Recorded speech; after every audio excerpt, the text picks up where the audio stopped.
got to box again. Well. I already been getting these back, but now it's time for you to get your just due.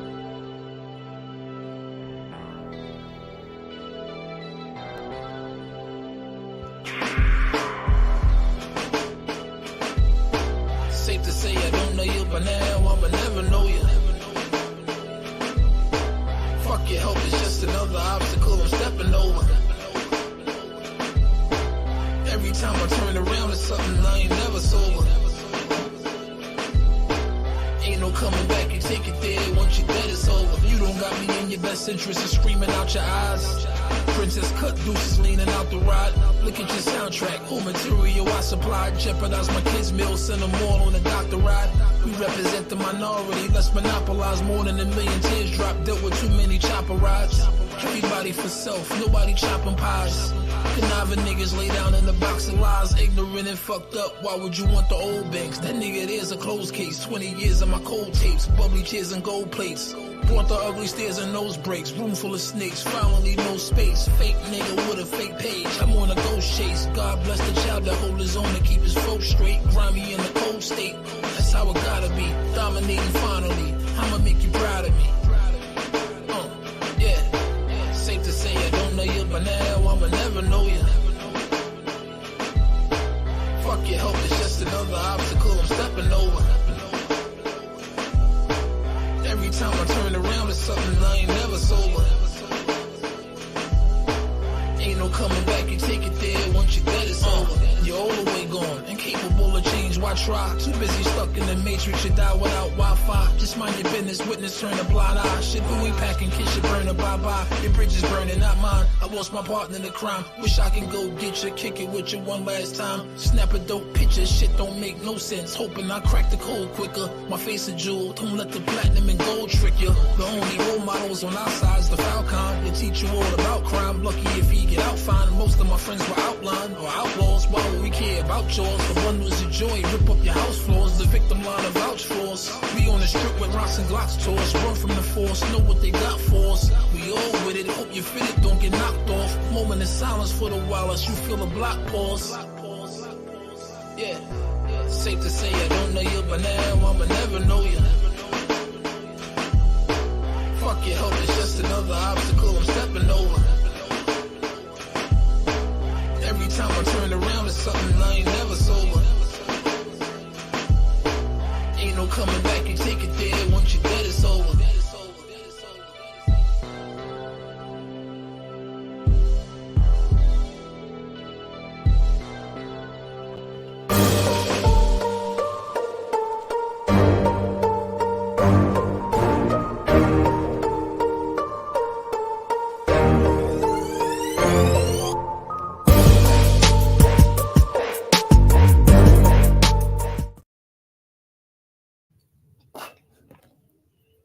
What's good, family? We back. We back again. It's your boy. We back to get boxing is just due. We back again. Feel like I was just here, man. Salute to everybody that pulled up for that unplanned live earlier. It's almost 4 hours long. Salute to y'all, man. We back on the grind. We back with another boxing conversation. Hey, so how y'all feeling, man? You already know. You catch this on the playback. Smash the like button, sub to the channel, all that good stuff, man. How y'all feeling today?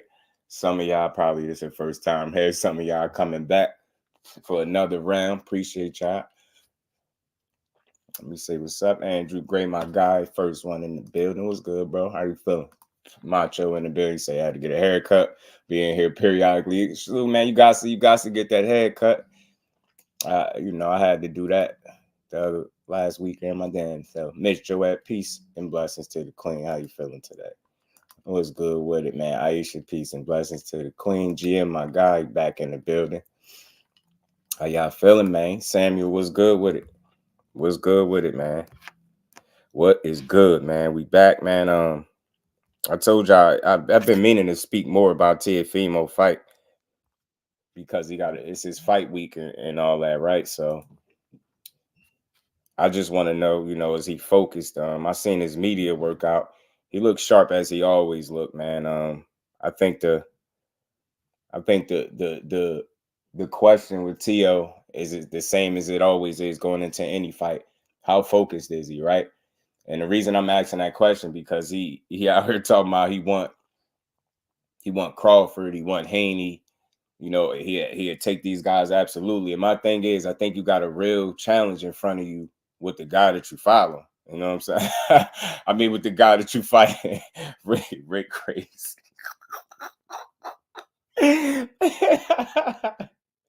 Rick crazy, yo.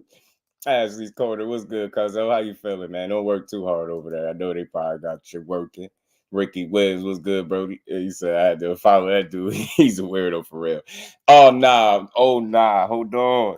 You just reminded me, bro. You just reminded me, Rick. You just reminded me, bro. You want to talk about weird? Nah, bro. Hold on. I gotta remember.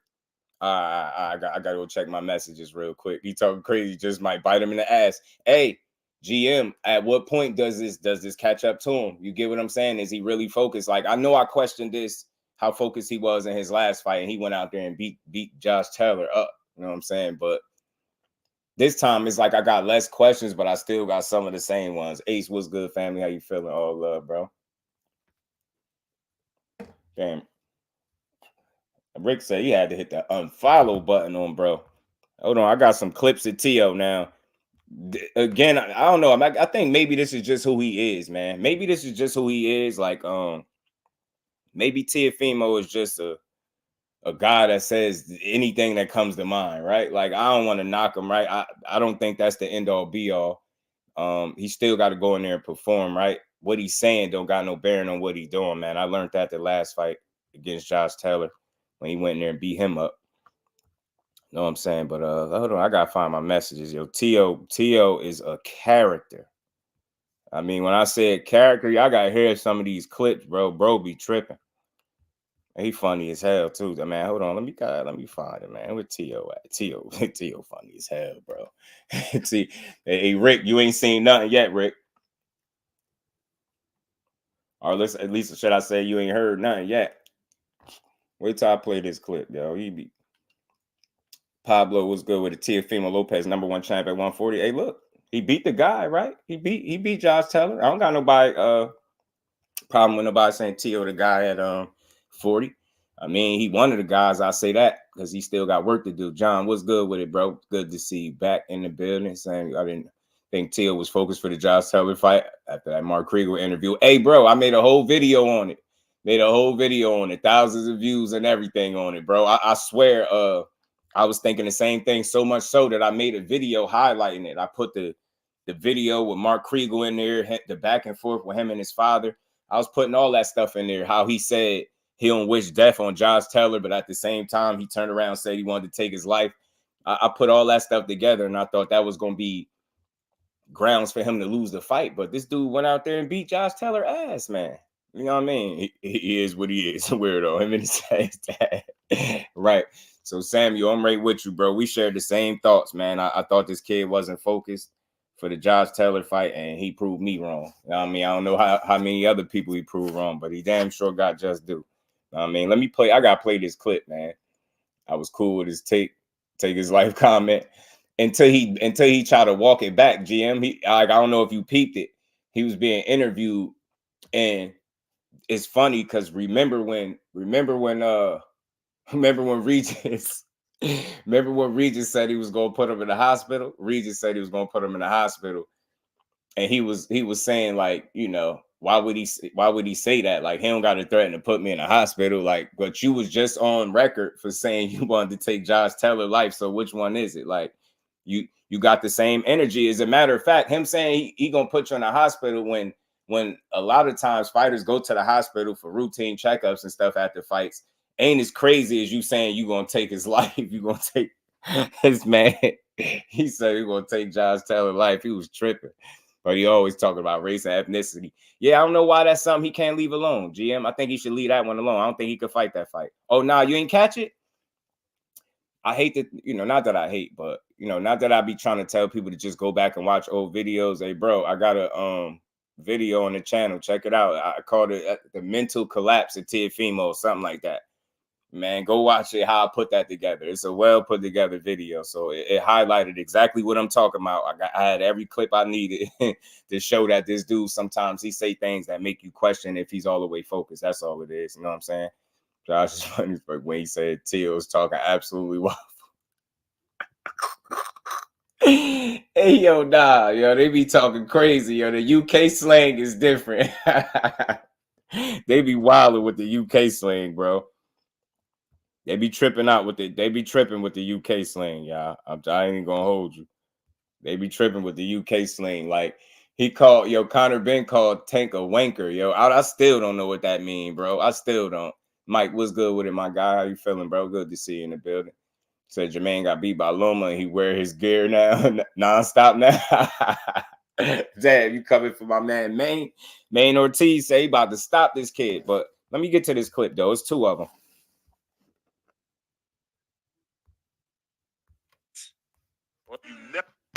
Well, then what happens? Well, then they become controlled. See, I'm not controlled by anybody. It's the Lord Almighty. But then what happens? Well, then they become man, whatever, T.O. Like this. But then what happens? Well, then they become controlled. See, I'm not controlled by anybody. The only one that controls me is the Lord Almighty above. And yet he lets me be free-willed. You know, the thing is that they don't want freedom in any man. Because man manifests from the heavens onto earth, not woman. And I'm not I'm not against women. Nah, y'all gotta hear him, bro. Hold on, man. Nah, I know it ain't just me. Y'all gotta listen to him clear, bro. From the heavens onto earth, not woman. And I'm not I'm not against women, but that's what man was for.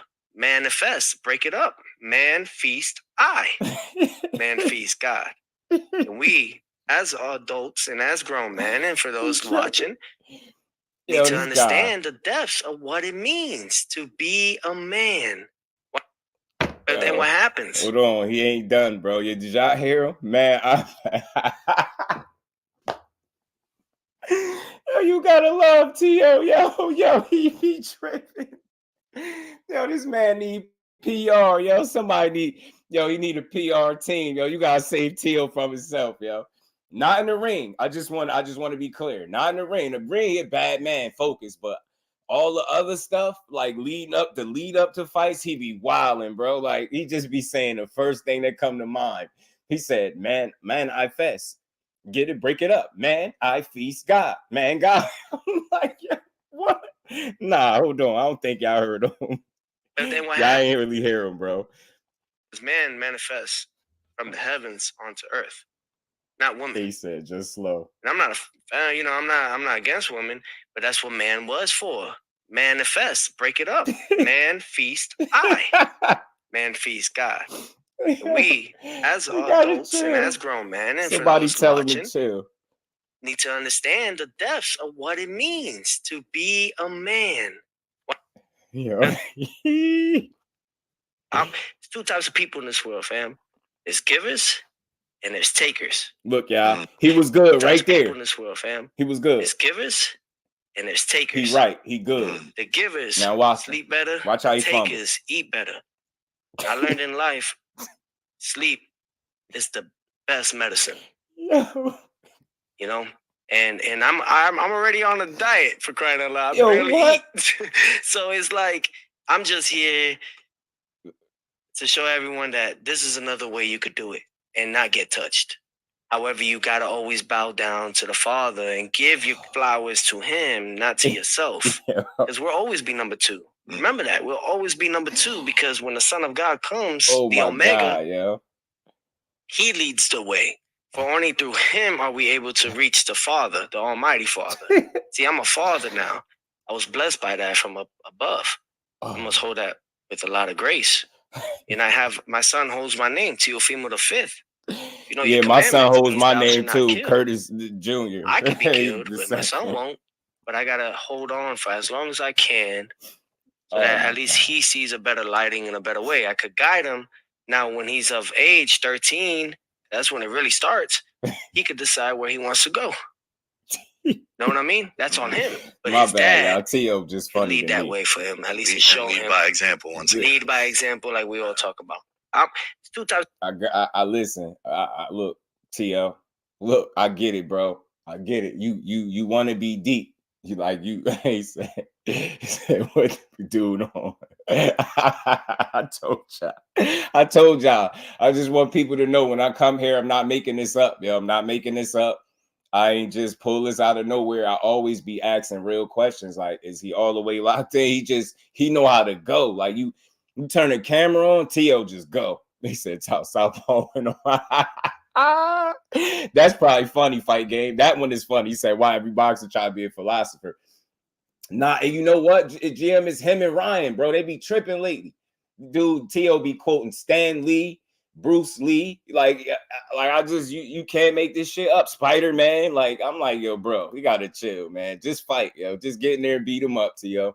Salute to my bro for being a member of this boxing grind, man, of the family, man, for a month. Much love and appreciation to my guy, D1, man. Appreciate you, my guy. And we ain't never got a box again. Well, right. well. I already been getting these bets, but now it's time for you to get your just do.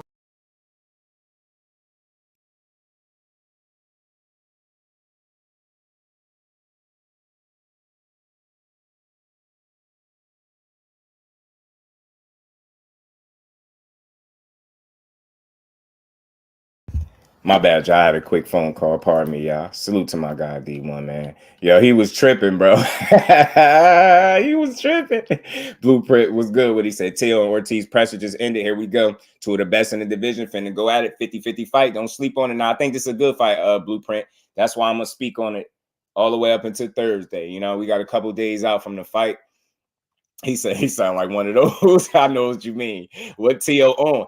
That's all I'm saying, bro. He'd make anybody question what he's saying. Like, you get the gist of what he's trying to say, but it don't go. Like, it don't go. Like, I can't tell you when to speak whatever you feel like your truth is, which is obviously what he was doing.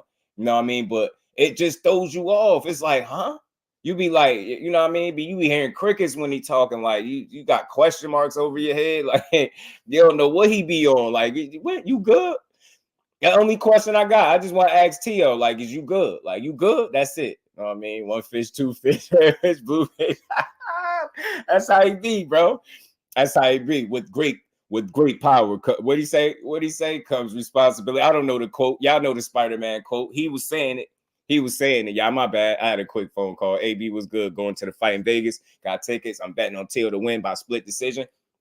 I think that's a good bet, AB. I think he wins this fight, though. With all that being said, even though I question, like, you know, how focused he is, I just think it's a fair question. And again, it's not just those little clips. I just played that. That's, you know, that's the little humor of the live, man. He funny. Like, I know he means well. I'm not trying to diss him. Like, I get him. But he be trying to be deep when it's not necessary is my thing. You know what I mean? I ain't knocking him. Listen, man, be a philosopher on your own time. I guess that interview was his own time, right? So, you know what I mean? Mr. Empire in the building. What's good, family? Just said, Ron, start speaking in tongues. They got to chill out, bro. They be losing. They be bugging up there. I'm going to bet split decision for both because it's a true 50-50. D1, it really is. And this is what I'm saying. Aside from the things that he's saying, these interviews, look, we've seen this before. But again, is the fact that he's speaking about wanting Crawford and Haney, is that a distraction? Is he counting, you know what I mean, his eggs before they hatch, bro? Like, you get, or his chickens before they hatch? Just go get your palm read. See, I like this dude, yo, and this is all humor, yo. I want everybody to know this. Teofimo a hell of a fighter, and I do expect him to win this fight. If he is as dialed in as I expect him to be, or what he's capable of being, I don't know what I expect right now. I think he's gonna win, right? If he's as dialed in as what he was in his last fight, like if this fight is a continuation, you know, in terms of focus from his last fight, then I think he'll be just fine. I think I guess I'm just got to get used to T.O. just saying some of the most off the cuff things when he get interviewed, bro. Like you would, like, if we didn't know no better, we wouldn't know that was a boxer talking. Like, you get what I'm saying? I'm not saying because you're a boxer you can't, you know, speak your truth. It's just I just didn't hear, like, that wasn't the whole interview, obviously, but he just like I said, and those 2 separate clips, like you just wouldn't even know that was a boxer if we ain't know who it was. Yeah, it's just crazy. He said God told him he would be saying. Nah, man. Yeah. GM, he man, I fested it, you know. Break it down. Man, I feast. Man, God. I was like, yo, man. All right. I feast in this. You know what I'm saying? He about to win. He about to whoop Ortiz because he about to I feast it, man. I ain't never heard nobody put it like that, but Teo put it like that, and that's what he about to do. He said Teo smokes Haney up like a blunt. You think so? Be real. He said Ortiz as well. Look, I think he's gonna beat Ortiz, but I think Devin Haney is a tougher fight for him, and I think he know that. Respectfully, I like Jamaine Ortiz, but I give Devin Haney his just due, man. He ain't gonna be no easy fight for Teofimo. Stylistically, that's a fun fight. Teo got some advantages for sure though, and I think Dev has some as well. So I think that's a true 50-50. That's a true 50-50 fight to me. You know what I mean? Both guys had boxing ability. I mean, well, one guy, you know, listen, it's a good fight. That's it, motivational speaker. You don't feel motivated?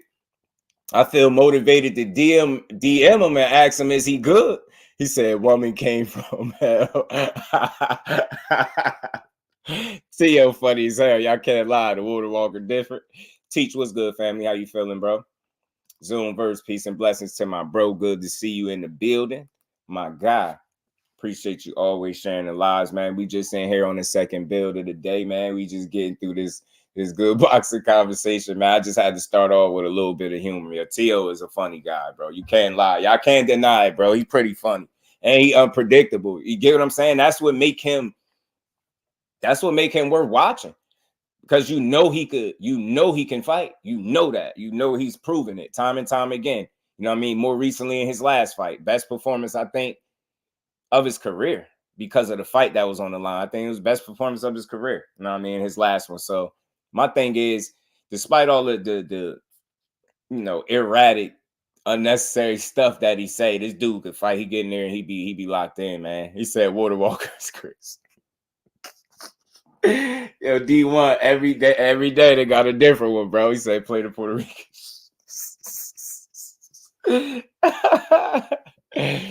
Jamaine Ortiz on his helmet too, bro. Jamaine Ortiz say he gonna smoke Teo. Know what I mean? While Teo out here playing, you out here talking about man, I feast. Jamaine Ortiz out here talking about beating you up and stopping you, bro. I gotta find it. I gotta pull up that interview from Jamaine Ortiz, man. Teo and Thirsty Thursday, crazy. Couple boxing events have happened before on Thursday, yo. Believe it or not. And I think it's Top Rank's way of trying to bring something back of yesteryear, right? When fights used to happen on Thursdays and stuff like that. I think that's what they're doing. Ortiz seems like he knows something we don't. He seemed pretty confident though. D1, all jokes aside, he seemed very confident that he's gonna go in there and he's gonna put the boo-bye bang on you know, Teo. Like I say, he talking stoppage. You know what I mean? He talking like he's gonna stop this guy. I gotta find it. Hold on, man. Gotta find Jamaine. Oh, there we go. Jamaine was livid, but Jamaine was lit talking crazy. He was talking his talk. He ready to fight though too, man. Like I said, I seen the media workouts. Those dudes both of them look in very good shape. Jamaine Ortiz specifically, I was looking to see how he would look because we all know that he pretty much, I don't know, grew or ate his way out of 135. You know, he struggled to make that weight the last couple of times. He had fights called off and all types of stuff because of him not being able to make weight. So I'm hoping that the move to 140 serves him well. You get what I'm saying? Hopefully he's a more polished, sharper, stronger version of himself, more switched on, because that'll make for a better fight. If he come in there with Teo looking like he did in his last one, he gonna get touched up. He gonna get touched up. Teo gonna touch him up. I'm telling you, he can't have an Antonio Moran performance. He need like a Lomachenko ×2 performance, in my opinion, to beat Teo. A focused Teo, given the fact that I'm expecting Teo to be focused. I mean, yeah, but I got Ortiz, just UD, yeah, Chief. Salute to my guy, Chief Wildfire. You got Ortiz split. I mean, UD. I mean, it's not impossible for him to win.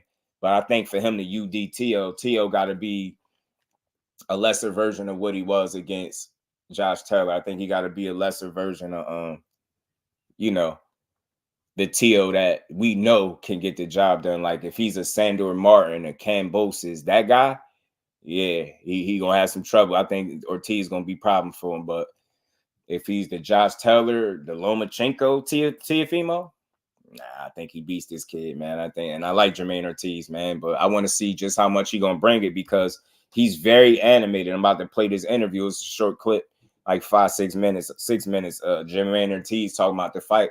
And like I said, y'all, it's fight week, man. It's all about these dudes, man. I think they are giving us a good fight. You've never seen Jamaine Ortiz get dominated, even in his losses. You know, close. You know what I mean? Close. So even in defeat, should I say, it's a close fight. So I think he makes a good fight for anybody. Dante Boxing Talk, what's good, bro? Thank Keyshawn putting on the show Thursday. We're going to talk about it. You know what I mean? Keyshawn about to put on, man. They out here hating on that young man. Now y'all don't want to see Keyshawn. You don't rock with Keyshawn. It's weird, man. I don't like Keyshawn. I don't like to see Keyshawn beat some ass, bro. You know what I'm saying? I don't like Keyshawn beating ass. Until comes out in that Taylor-ish, gonna wash him. But if he come out in the Sandor-ish, then hard to say either Sandor or Kambosos Teo ain't gonna be a good thing for him if he come in there like that. But I seen this play before, and I've questioned him before for similar reasons, saying wild stuff, just seeming like he's not focused. But I think I learned my lesson before that. This dude, I think he just can operate at a high level with some chaos surrounding him. I think that makes him a unique fighter. Again, all the jokes that I'm making little innocent jokes, but all jokes aside, the dude is able to operate at a high level with chaos around him. Like it don't all gotta be. Teo is starting to make me feel like he's one of those guys that everything ain't gotta be perfect and he can still win. And I hope I don't sound like I'm giving him too much credit, but you get what I'm saying. And the reason I say that, because we understood how much stuff he was going through in the last fight. And I thought that was going to bleed over into his performance and affect the way he looked in there against Josh Taylor. But it was that complete opposite. I don't know if he compartmentalized. I think he did his best Tank Davis impersonation. And what I mean by that, not in terms of how he fought, but in terms of compartmentalizing things that you going through and dealing with outside the ring, and then being able to put that stuff to the side and go in here and stand on business and win impressively. Like that was an impressive win. Like I said, I don't know about Cha. I've seen pretty much most of Teo fights, not all of them, most of them. Dude, I think that was his best performance. I think it's safe to say that was his best performance, given the opponent, the situation, a title on the line. You get what I'm saying? A lot of people was expecting some stuff from him. You know what I mean? You know why some of y'all think Teo ain't like, Teo like Judah Ben. What's good, my guy? How you feeling, bro? Pedraza gonna see the final bell on that one, I promise. Yeah, man, Pedraza is a crafty guy, man. And if he don't know how to do nothing else, he know how to fight and survive, but not in a way where he's just fighting to survive. He know how to handle himself in there. You know what I'm saying? So if Keyshawn want a stoppage, he gonna really have to he gonna really have to put something on Pedraza, to me. You know what I mean? I ain't saying he can't get it, but I'm expecting him to stand on business. I don't think Pedraza's going to beat him at all. I just don't see it. Pedraza over the hill hasn't been as active as Keyshawn. I think Keyshawn's going to try to prove a point, get Pedraza out of there. I hope so, AB. I hope so. That's what I want to see. Anybody ain't like that is saying, damn. Kate Causey in the building. What's good, family? How you feeling, bro? So Tank fighting Buddy or not? They out here playing. Yo, listen, D1, I think it's a good chance that Tank is 50 Cent high level trolling Conor Benn, bro. I think it's gonna come when I think when it's all said and done, it's gonna get to a point where it's gonna be some type of hurdle, something. I don't know what it is. Contract dispute, something they can't agree on. It's gonna be some type of hurdle, some type of roadblock that's gonna stop the fight from happening, bro. I just don't see Tank fighting Conor Benn next. I don't. I think Pedraza gonna be making that sound when he punched it. Yeah, GM. Yeah, Teo good, but he too fly. He too iffy. Yeah, that's why you watch him. I think that's what's interesting about the fight. Like, cause you might have your expectations of him, but reality might not meet expectation or it might exceed. You know what I mean? Depending on Teofimo. He said T only took that issue because he had personal issues going on. Tio gonna show up Thursday. I feel you, but look, he had issues. He had some personal issues going on again with Josh Taylor too. That's why I thought he was gonna lose. He went in there and had the performance of his life. Whoop Josh Taylor ass. At one point, I thought he was gonna stop Josh Taylor, bro. I was like, he kicking his ass. They out here calling people wankers and using the word waffle. I don't even know what that means besides a breakfast item, bro. A waffle to me is a breakfast item. I still don't know what the hell it was when Josh Taylor said it. Main Wood in the building was good, bro. He said Tank versus Porter. At this point, they like Tank just gotta fight somebody, huh? Sean Porter, pull him out of retirement. Manny Pacquiao, pull him out of retirement. Tate, what's good with the family? There ain't no way I watched the wrong person story on IG and see Drake. I'm telling you, the internet is shot, bro. I'm telling you, it's a lot of crazy stuff going on. He said Pedraza making that punch. I got Pedraza. I know what you mean, yo. GM, you talking about that? He was doing it in the Tank fight, wasn't he? Wasn't Pedraza making that little sound in the Tank fight? That I don't know what he was doing. I don't know that. That was wild. Tank went out there and smoked his ass like a pack of cools. Tank not fighting Ben. Are you guys not paying attention? Tank trolled Thurman, Charlo Crawford, and chill. I'm having fun today with this boxing stuff. Now, I said that black belt. I think he trolling too, bro. And I think I ain't saying he won't fight him, but I ultimately think it's going to be something that's going to be what you would call a potential roadblock or obstacle for the fight not happening. Like, I don't see Tank Davis fighting Conor Benn. Like, and then another thing, I question what weight is Conor Benn really at this point? Like, his last couple fights been in the 150s. He ain't been at 147, so I don't know what's going on there. You get what I'm saying? So, salute to the OG for man. That's my guy. Watched this video. Great video, by the way. He gave his idea of what he think is possible, and I think it makes sense too. I think it's more likely that you could see Conor Benn fighting Adrien Broner than Tank Davis next. You know what I mean? That's just me. I can be wrong as hell, but if I'm wrong, I'm wrong. But I don't think so. I think you could lean more towards Adrien Broner got a better shot right now, I think, at Conor Benn than Tank. And not in terms of, you know, because Tank can't make the fight. Obviously, I just feel like he, you know, with AB, I think that's a more likely fight, if that makes sense, right? He's making that noise until he wasn't. Tank put his ass on mute, black belt. Tank put his ass on mute. And the Tank shut the noise machine off. I'm telling you, get what I'm saying, D1? I think that's what he did. This is what KO was saying. Tank love them roadblocks, don't he? Nah, bro. Nah, I don't think so. But I just think, you know, it be there. TM in the building was good. Jose love roadblocks. He said Pillsbury Doughboy sound. Pedraza was making. I hope he do it versus Keyshawn. Yeah, nah, if he bring back the sounds, bro, he getting stopped. Hey, Keyshawn, businessman, you gotta do work. Now go to work on this man. He come out there making them sounds, bro. Beat his ass, bro. Beat his ass if he come out here making them sounds like he did earlier in his career. Don't do it. Ben versus Broner. I'm telling you, AB versus Ben. I'm telling you, AB, man. Teo and Ortiz, both top 10 boxers. I give Teo top 10. Ortiz to me just ain't proven enough to be. I don't know. I don't think he's top 10, right? But he's very skillful, right? Like he has an opportunity to win this fight, but I just think Teo is the better fighter. Can't talk to Eddie for Conor Benn, and not for that. Everybody wants the Devin fight. Looks soft as hell to me. Still trying to find out what Conor Benn buys eggs at. Hey, Rick. Frank Warren said, like I ain't said, it's Frank Warren said he had to import them joints, Rick.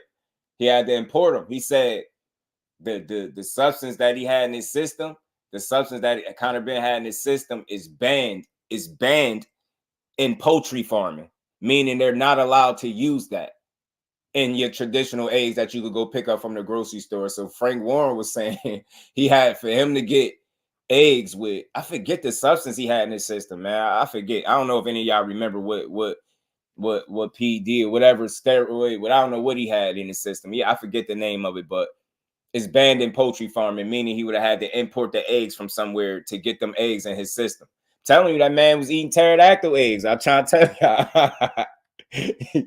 Telling y'all, that man was eating pterodactyl eggs, bro. Pterodactyl eggs, bro. He said to the Haney fans, are you talking about the same roadblocks Haney be having? You talking about a black belt? You talking about some of them same roadblocks he having right now? Finding an opponent, if somebody pulling out, who's next? You know, them roadblocks? Bro got the same shipment as Canelo. Ash said Conor got the eggs from Mother Goose. Got them damn prehistoric pterodactyl eggs. I'm trying to tell you. Limited edition. Ortiz is definitely top 10 at 140. Matter of fact, there's only 5 that are better than him at 140. Think so? Yeah, I guess you got to specify when you say top 10. But I don't know. I mean, I just have to take a long guess, right? I wouldn't be surprised he cracked the top 10, but because skillfully he's good. But what I was looking at, right, in terms of when I'm thinking top 10, I'm thinking like, how many wins does Jamaine Ortiz have at 140? Get what I'm trying to say? You see what I'm saying? Ain't this his first official fight at 140? So, you know, skillfully, yeah, I guess you could rank him and rate him up in the top 10, right? But I'm just saying he ain't fought yet, right? He ain't fought at 140. Like, what if he go out here and get dominated? How we rating him top 10 without fighting? You get what I'm saying? That's just for me. That's how I'm looking at it, right? At least let him establish a resume or some type of, you know, footing. Like let him get his foot in the door at 140 and let's see how he look.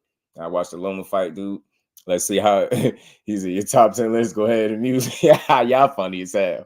Ain't in negotiations right now. Woohoo!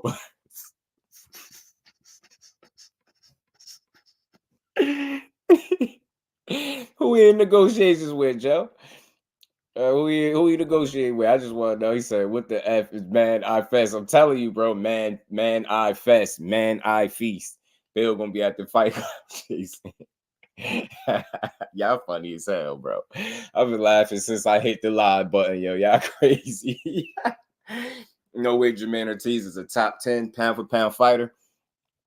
That, like, again, when he said top 10, or do you mean like top 10 in the world, top 10 pound for pound? Like, are you saying top 10 at 140? Like, what you saying? Like, top 10 is very broad statement. Like, is he a top 10 boxer in all of the world? I'm not for sure. I think we might find 10 guys better than him in all of boxing. So I don't know. If you're saying just at 140, I get it. Maybe he has an argument, but he still got to fight. I just want to see him fight. I said top 10 in boxing. Oh, top 10 in all of boxing? Yeah, nah, hell nah. Salute the blueprint, but I don't see it that way. I'm not disagreeing with you. I just see it different, right? I hear you. You know what I mean? He's a good fighter for sure. But if he's a top 10 fighter in boxing, I think he'll show it. I think he'll show it come Thursday. Come Thursday night, he'll show it. You know what I'm saying? Maybe top 10 at 140. Yeah, you did say that though. Yeah, I'll find 100 better than him. I said that one. I want you to. D, what be going on? He said, just do Loma 1. Hey man, they said that's what they said. That's what they said. I'm gonna give you a hard time about that, my God. Loma 1. Look, it's all good, bro. It's all good. Cause with me, I know what the judges said. I know how I feel about the fight, but I also know about how so many other people feel outside of myself that outweigh just me, just little old me. So it's a lot of people, a hell of a lot of people that felt like he, you know what I'm saying? There's a lot of people that felt like he won, not just you. It's a lot. That's why when people say it, it's not an argument for me. It's like I tell you, I get it. Like I understand where you're coming from, but ultimately, I always rest my hat on the fact that I'm not willing to go to bat for a guy that in his biggest fight of his life and the biggest opportunity of his life, he let a 25-year-old understand the moment better than him. And people always talk about how much experience and all that shit Loma got. Bro, experience, you should have took your ass in there with Devin Haney and fought for 12 rounds and not 11. You get what I'm trying to say? That's what experience should have taught you. Experience should have taught you, you know what I mean, positioned you to understand that you needed 12 rounds against this kid. You get what I'm saying? Your experience should have put you in position to really see the full scope of things and understand how competitive and close the fight was, and that at no point in the time was it okay for you to let up off him. You know what I'm saying? He said 500 on the fight and lost because of the judges at home. He said the bet was a wash because it was robbery. Damn, that's real, GM. He let you keep the bread. That's real. Salute to my guy, AB. And you clearly knew nothing about boxing. Oh, Dev had the ball last and hit the game winner, and they mad. I mean, nah, we applaud him. Real boxing fans ain't mad at Devin Haney and what he doing. Real boxing fans applaud that man. I suggest you study some Ortiz. Yeah, man, I be doing a lot of studying, I think, to find him 10 best in the world, though. Because I ain't never heard that besides today. I ain't never heard, like, not even the, you know, you might just rock with Ortiz heavy. Look, he a hell of a fighter, dude, but top 10 in the world, he better give low. He better damn near beat, if not beat, Tio. Loma little as big is big-headed. Yeah, why give your opponent the championship rounds versus Devin of all fighters? Facts. And of all opportunities, Ash, of all opportunities, you're gonna wait till undisputed. The goal that still eludes you to this day was one round within your grasp, and all you had to do potentially to win that is give 3 minutes. You get what I'm trying to say? Actually, you know, leave everything in there, and you didn't do that. And young man did it, and he beat you because of it. That's why I say that, y'all. That's why I always make the argument that Devin Haney beat that boy. He beat that boy. Man, no studying in the world help you come to that conclusion. D1 funny as hell. That's my guy. Yeah, he always going off, bro. He said, study up, buddy. Y'all crazy, bro. I was saying Devin watched Loma for 2 years before they fought, but there was no washing. Right. Remember, even I thought he was going to beat him more convincingly. Even Shakur thought he was going to smoke him too. It's a lot of people thought he was going to, you know, beat him convincingly is what I'm saying. Like, you ain't got to be easy, but you can beat him convincingly. You get what I'm saying? But look, nonetheless, a win is a win, bro. You know? Everybody talks about Ortiz, but okay, but yeah, don't know about not in no top 10 in all the world though. Teal gonna do Ortiz versus Josh Taylor. You think so? I don't know about that Judah, because I think unlike Josh Taylor, Jamaine Ortiz belong at 140, and I think one of Josh Taylor's problems is he need to take his ass to 47, where his body's telling him he belong. You know what I mean? Skills missed in New Orleans in the flesh, my bro. What's good with it? Fight was way too close to get mad at either guy for taking home the victory. Absolutely. That's why I don't get mad when people say they seen it for Loma. Judges, 8-4 judges say Joe ain't letting it go. We our own judge, bro. I don't pay it. I ain't waiting for no judge to really tell me who to win the fight.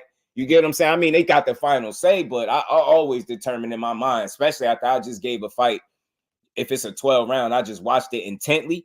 We got all the angles. The judge is sitting in one spot. We got every angle on TV, man. Who you think could be a better judge? Your eyes are these dudes that be texting while the fight on. You get what I'm saying? Bole, what's good, my guy? How you feel? He said, you gotta get Devin in the fight. You can't let him pace the fight. Yeah, you basically gotta stay in his ass. You do, Rick. You do. Once he get comfortable, once he set the tone, once he establish a rhythm and a pace and comfortability, he finds an avenue that works. It's gonna be a tough night because he's gonna keep going to the well on you, and he'll rinse and repeat your ass right out the ring on your way to a L. And that's just what he is. Devon, what's good with it, my guy? How you feeling, bro? Appreciate you pulling back up. Said exactly my point stands on the list of fighters I could easily put above Ortiz. Goes on and on. Yeah.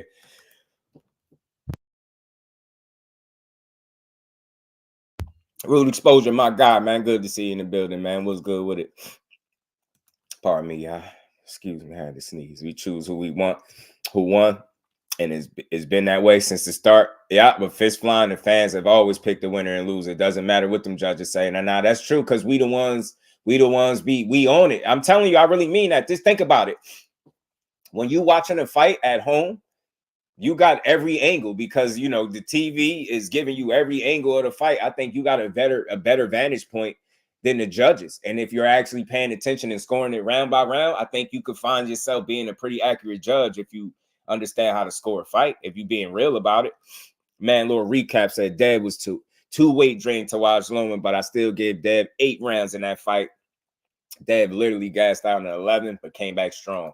I feel you. I think what it was, bro, I think Loma just had some really, he had the 2 most dominant rounds, part twice, double time. Was good with it, bro. Appreciate you, man. Appreciate you, man.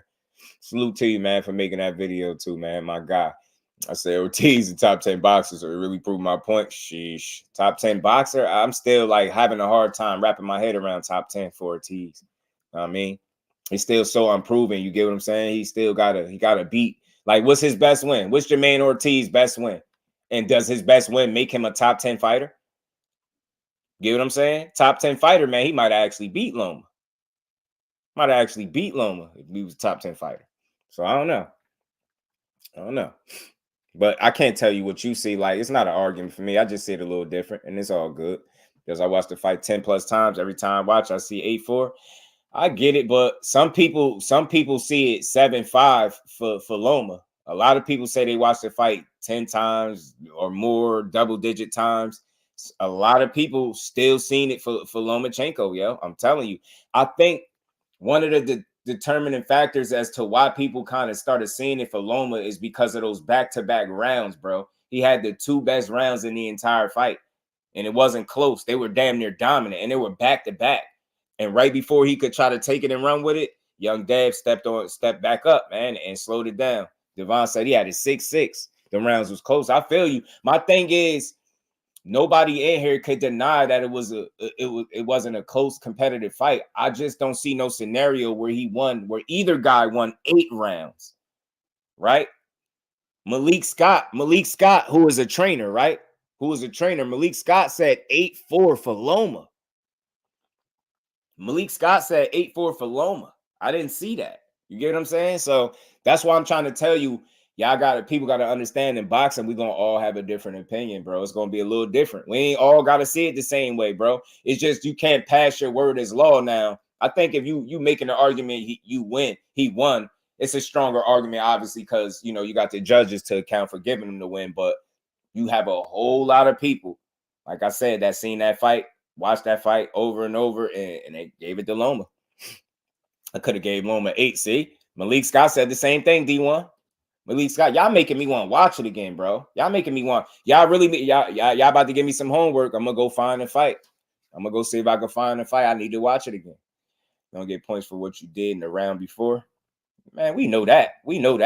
That's not the point. You missed the point. Like, I don't know how you drew that from that. We all know that, right? But I'm telling you, you know, I think that was one of the lasting impressions on the fight, Joe. Those dominant rounds that were toward the back end of the fight. They were back to back. I think those really made an imprint on people's minds. Seeing Dev, and then Dev ain't doing himself no favors with that damn hair, bro. You know what I mean? Every time he got punched, that hair was all over the place. You know what I'm saying? That hair was looking crazy. You know, that's for everybody that got hair. When you start getting punched, it look wild. Like, I suggest you don't do nothing weird with your hair if you box, bro. Don't do it, bro. 7-5 Devin. Dev was housing his ass in them early rounds. He was taking it to him in them early rounds. Loma, I think he caught Loma off guard with his tactics, like going to the body, pressing him and pushing him back, taking the fight to him. And he forced Loma to show how good he is on his back foot.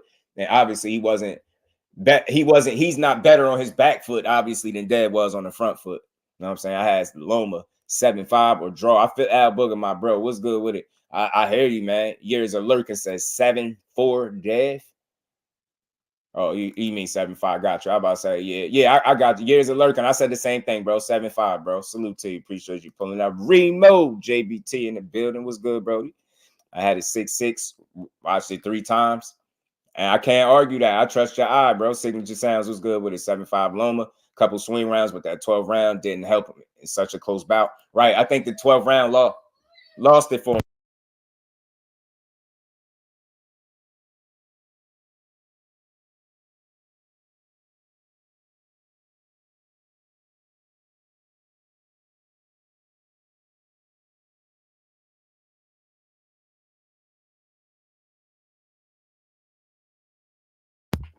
My bad. My son be tripping.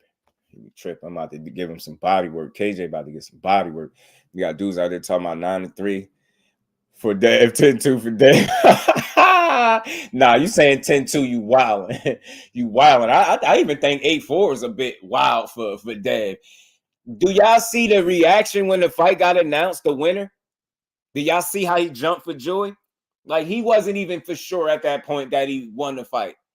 So all that 8-4 shit, ain't no way he would have been that shocked and that ecstatic. Like, he was looking like, damn, did I win this joint? He was getting touched up. Y'all really trying to convince me that a fight that went 12 rounds was an 8-4 in favor of the guy that was in the corner telling his dad that he figuring us out. Yeah, I guess y'all forgot about that. Y'all tripping. Ain't no way. Damn, Al Booger said I rewatched it 35 times. Sheesh. And I believe you, bro. Because we die hards like that. We die hard junkies like that, man. GM, man. Salute to you. Appreciate the super chat. He said round 2, 3, and 12 were Loma rounds 8-4. Were Loma rounds 8-4 Loma. Oh, you said 8-4 Loma. Oh, okay. You still got it 8-4. Salute to my guy GM, man.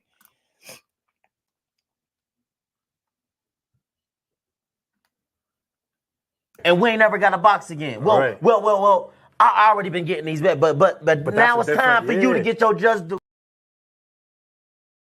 Big Tex, what's good, family? How you feeling, bro? Good to see you in the building. He say you gonna prove it in the Teo fight. Jamaine, yeah, look, I'm with you, Blueprint. I'm gonna be looking for that. I'm gonna remember you said that. I'm gonna be looking for it, bro. Cause see, I'm not an argumentative guy, right? Like, we can go back and forth, but I'm always trying to understand people's point of view before I even try to shoot them down. Even though I got my stance, I get where you coming from. So you got me. I'm gonna be paying extra close attention to Jamaine Ortiz just because you feel like top 10. I'm gonna see if I can see exactly what you see. You know what I'm saying? So I'm gonna be looking for it, bro. Cause I'm gonna expect a certain type of performance from him too. Part twice said the hair took the judges off. I'm telling you, bro, that hair, I just don't believe. Don't do nothing wild with your hair if you taking punches for a living, bro. Don't do it.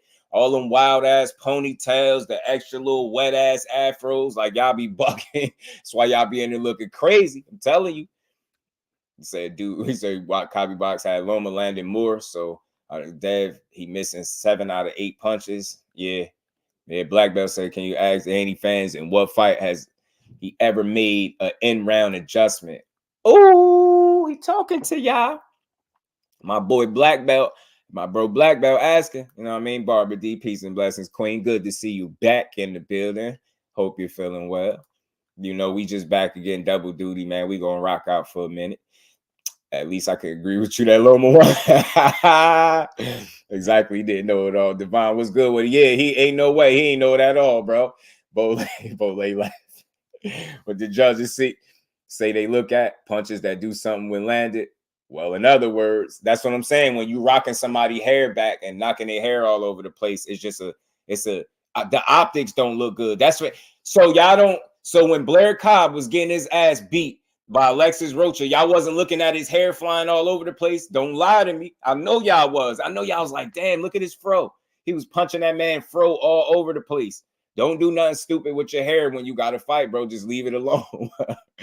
Cut it, do something, braid it down, do something, bro.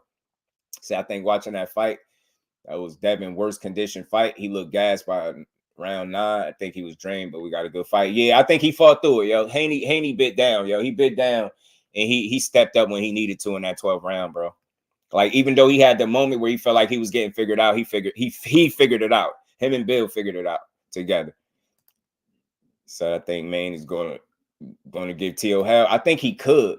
I'm hoping Mike that he looked better than he did against Antonio Moran, and I think it's a possibility that he could because he'll be a full-fledged 40-pounder. I think he been needing to.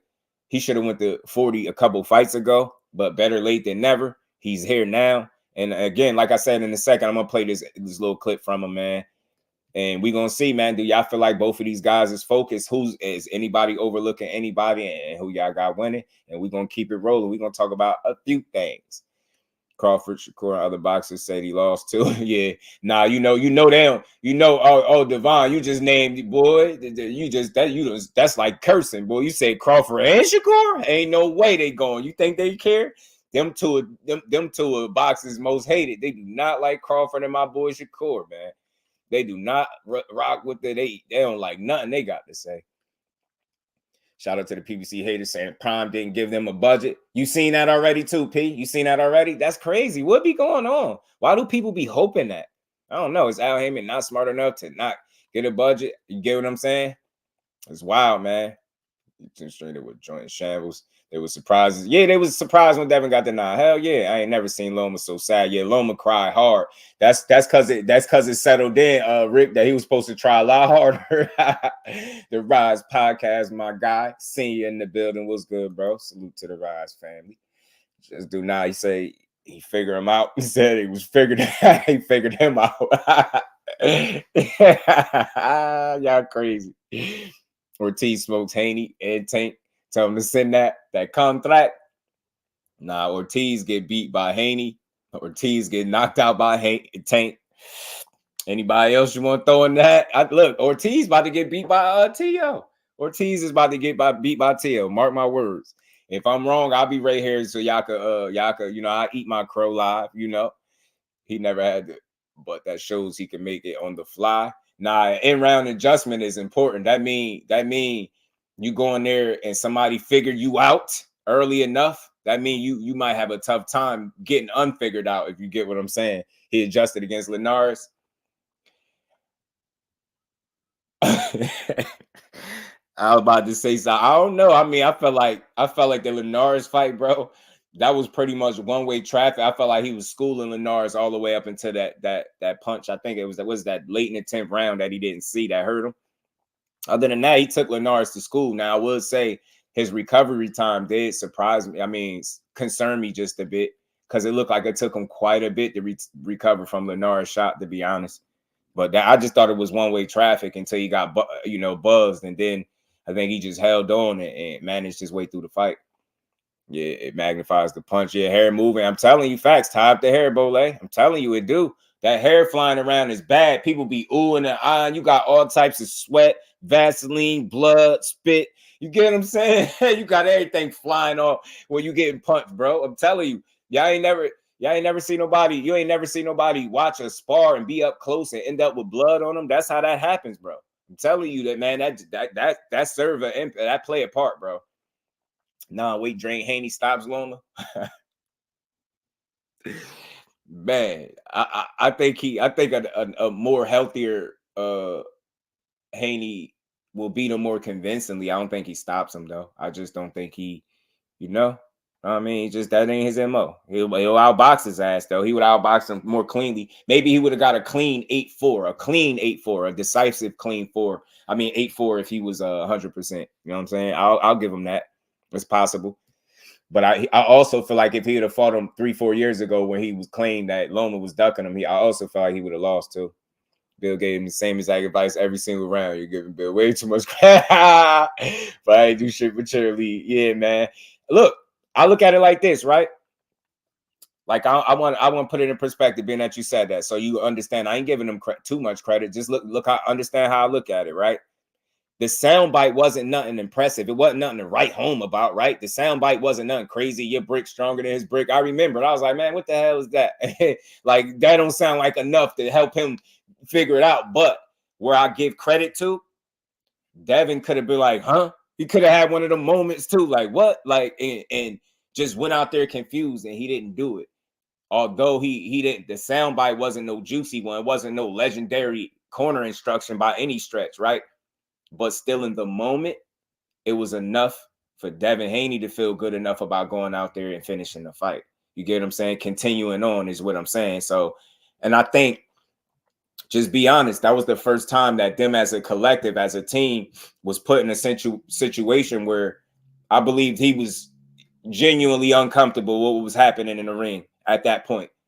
But they figured it out. That's where my credit is. I want to be very clear. My credit lies in his ability to figure it out. I know a lot of fighters when they run into that initial moment of, oh shit, He had an old shit moment in the corner. That's what that was. That's what that was about. That was an old shit moment. They figured it out. Whether the sound bite helped them, the corner instruction, they just managed. They found a way. You get what I'm saying? He figured it out.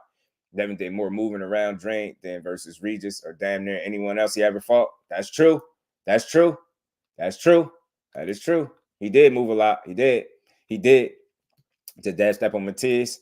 Y'all gonna be 12 zip. Whoo, he 12 zip Matiz, man. He cooking with grizzies. You dig me? He cooking with all types of greasy 12 zipper, man. Y'all make sure y'all smash the like button for your bro. Michael Motto, what's good with it, family? Good to see you in the building. He said, Tio better watch himself if he ever goes to Puerto Rico. The ghouls will be watching him for saying that crazy shit. Yeah, I don't know why he did that. Bro. He always make it about the wrong stuff. I'm telling you.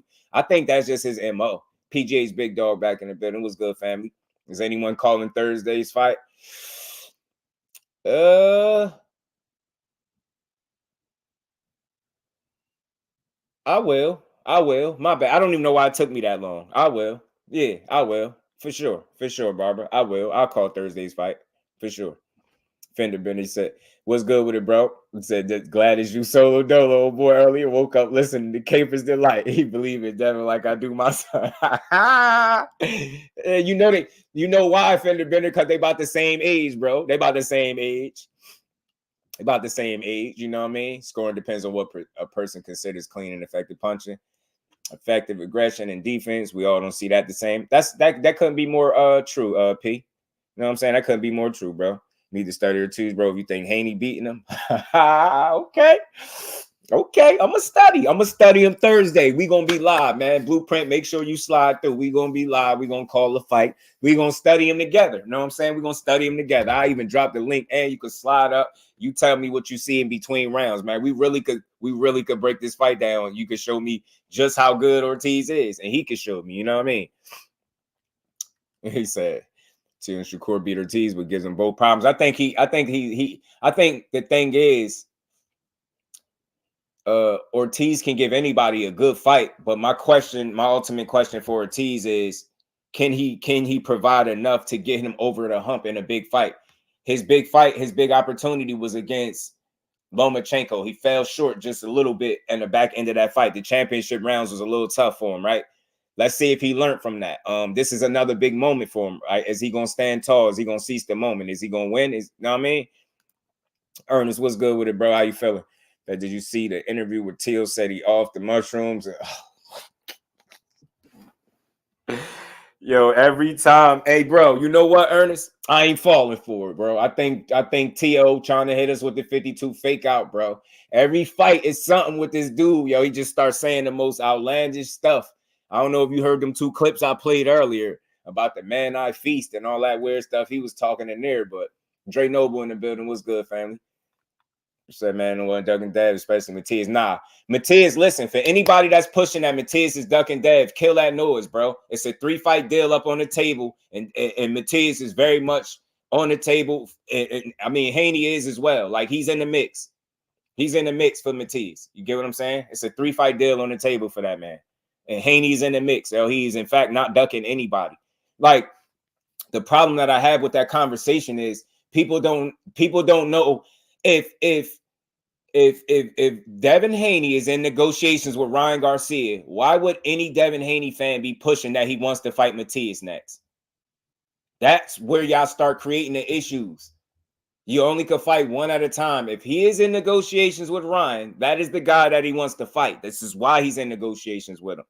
Until he's in negotiations with Matiz, don't give me this. He want to fight him next. And that's for anybody. Like, we be giving dudes too much credit. Like, you can fight one guy at a time, bro. Appreciate you, Barbara. Yeah, I'm going to be here. We're going to be here. We're going to call that fight. Why not? We're going to keep talking about the fight throughout the week, too, as it get closer. Yeah, we're going to break this. We're going to really break it down. Ortiz close to special. KB, we'll see Thursday. Okay. Let's see. Look, I think so, too, though. The average summon was good. I think he, you know what I mean? All right, Blueprint. I'm here, bro. I'm here. We're gonna break it down. If he's special or not. Yeah, we're going to find out, right, if he's special or not. Tank and crack T.O. shrooms. And I ain't even gonna tell you what they said about the other one, man. But they said he on drugs too. See, so I guess they all on drugs, right? Boxing is crazy. Shoot to my guy AB, say Blueprint GP, respectfully, you don't know shit about boxing. Damn, he's super chatty. And we ain't never got to box again. Well. I already been getting these bets, but now it's time for you to get your just due. Ash Crypto in the building. Salute, family. How you feeling? He's the Teals, one weird dude. Yeah, Barbara, was you in here when I was just playing them clips? Them audio clips from Teo when he went on that podcast? Man, he was just talking about woman, God, man, I fest. You know, all this, you know, they don't want freedom. They don't want you, you don't want you to be free. You don't want man to be free. I'm like, what the hell is Teo talking about, dude? He act like he's some damn revolutionary or something. Will somebody tell Teofimo, like, we rock with him? He's a hell of a fighter. Salute to his dad. Keep winning them fights the way you did against Josh Taylor. And lead a philosophizing alone. Like, lead a philosophy to the professionals, bro. Leave all the deep, passionate speeches to the people that's like that in that area, man. Dev didn't have to adjust against Linares. Nah, he didn't. He had to adjust to surviving after he got cracked. I'll tell you that. And that's another element where I respect him, right? I thought I was a little concerned about his recovery, but look, man, he knew how to hold and get through that fight, and he ain't allowed Linares to land that punch again. So, look, he learned his mistake, and I think that Linares fight is why he approached the Regis Prograis fight the way he did down the stretch when he kind of had him hurt. I don't think he stepped on the gas because of that. I think that's his way of learning from previous mistakes, like the one against Linares. I think he learned not to get too comfortable or, you know, sit in the pocket longer than he needed to against Regis Prograis. And I think that's why he didn't go for the kill. That's just me, though. Or he snack his boy.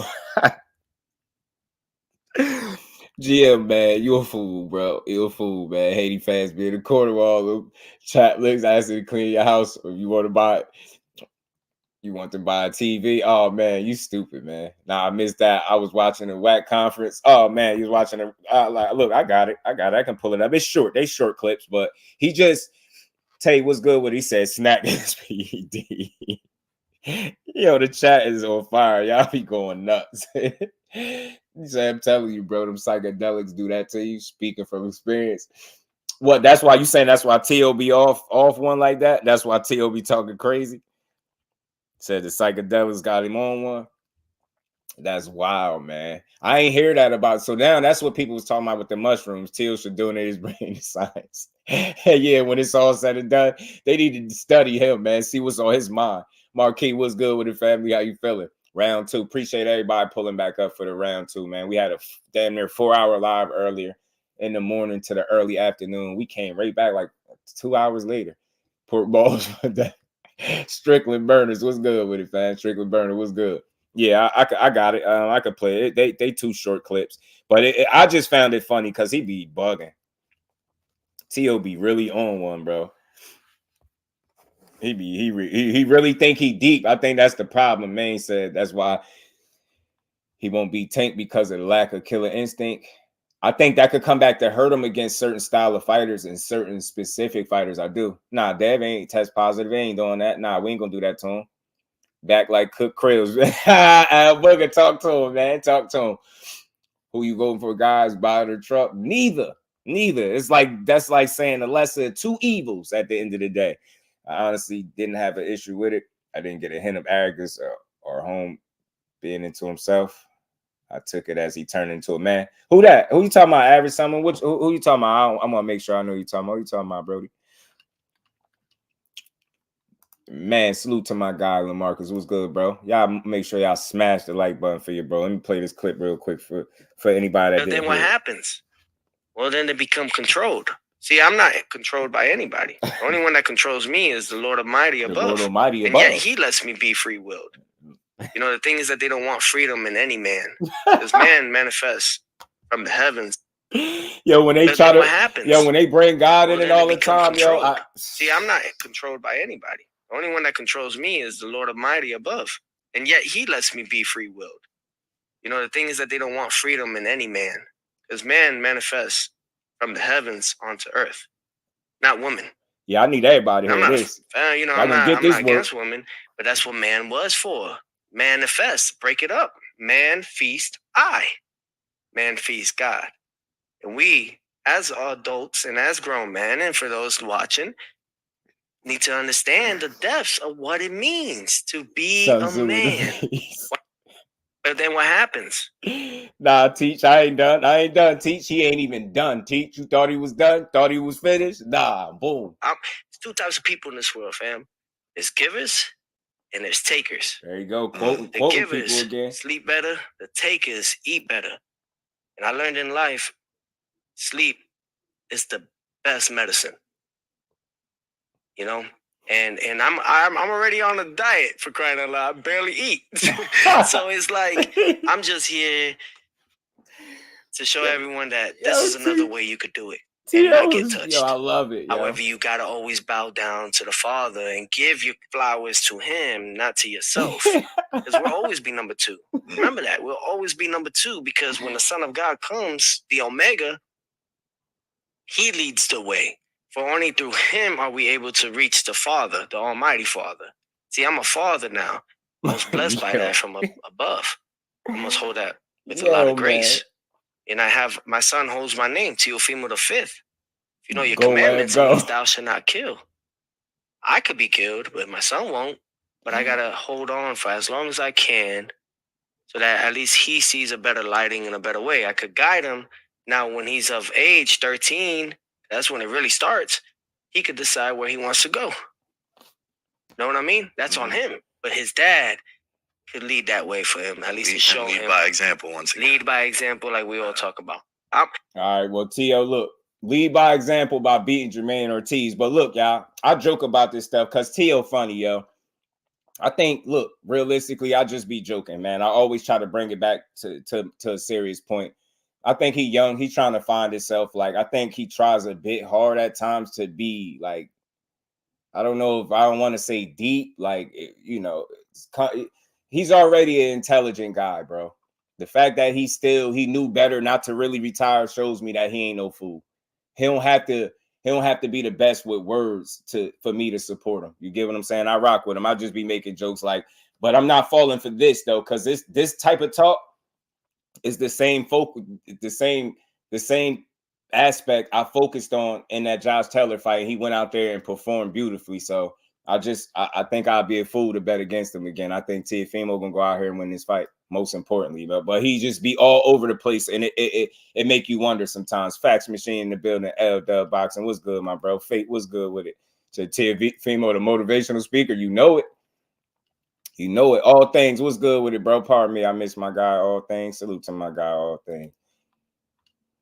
What's good with it, bro?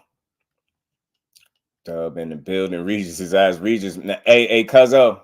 Hey, Cuzzo, I'm gonna send you something. I'm gonna send you something. You just don't know, man. He ain't looking too good right now. You know what I'm saying? He said I lost brain cells. Don't do Tio like that. You know what I mean? He said in Tio's former life he was a piece of bark of a tree or the tree. You a fool. You a fool. Tyson started playing with pigeons. You know what I'm saying? So, see what I'm saying? Yeah, go get a pet, yo. Somebody tell Tio gotta get a dog or something. Tell him to go get a dog. You know what I'm saying? Stop trying to be deep, Tio. That's why I say he don't gotta be this magician with words, bro. And I don't have that shut up and fight type attitude either. Like, you could talk your talk, but I think you gotta understand what come with it when you all over the place. He just be all over the place. But I still don't feel like it got no bearing on the actual fight, right? That's why we here. I was asking the same question last fight. Is he focused? Is he overlooking the guy in front of him, right? With this fight, aside from the outlandish stuff that he say, the off-the-cuff stuff that he say, I think, this talk about Crawford, he's put a considerable amount of talk into the Crawford fight. You know, he spoke briefly about a Devin Haney fight as well. I don't know. I think it's just fighters just exploring options and just, answering questions, right? I don't think he not focused. And I do think he's a guy that can operate with chaos surrounding him a little bit, if that makes sense, right? I don't think everything has to be perfect for Tio for him to win a fight. You don't want to fall for the banana. Yeah, we can't fall we ain't falling for the banana in the tailpipe. He was out of order. He was tripping. Ortiz looked way bigger. And Tio, yeah, man. Ortiz is solid, man. Said Tio, a deep puddle. in August. He need to shut up. The Crawford fight would be dope. The average someone, it would. But I do think that would be a lot for him. Skillfully, maybe he can compete for a while, but I think overall the experience and just Crawford just being a bigger guy. I think Crawford will hurt Teofimo. I think Crawford is way too focused and dialed in for a guy like Teo to get in there with any of that playing around stuff. I think it'll be a good fight. Well, as long as it lasts, let me say that, because Teo can flat out fight. Yo, the kid is impressive, bro.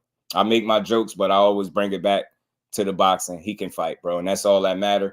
I expect him to win this fight. How convincingly is my biggest question.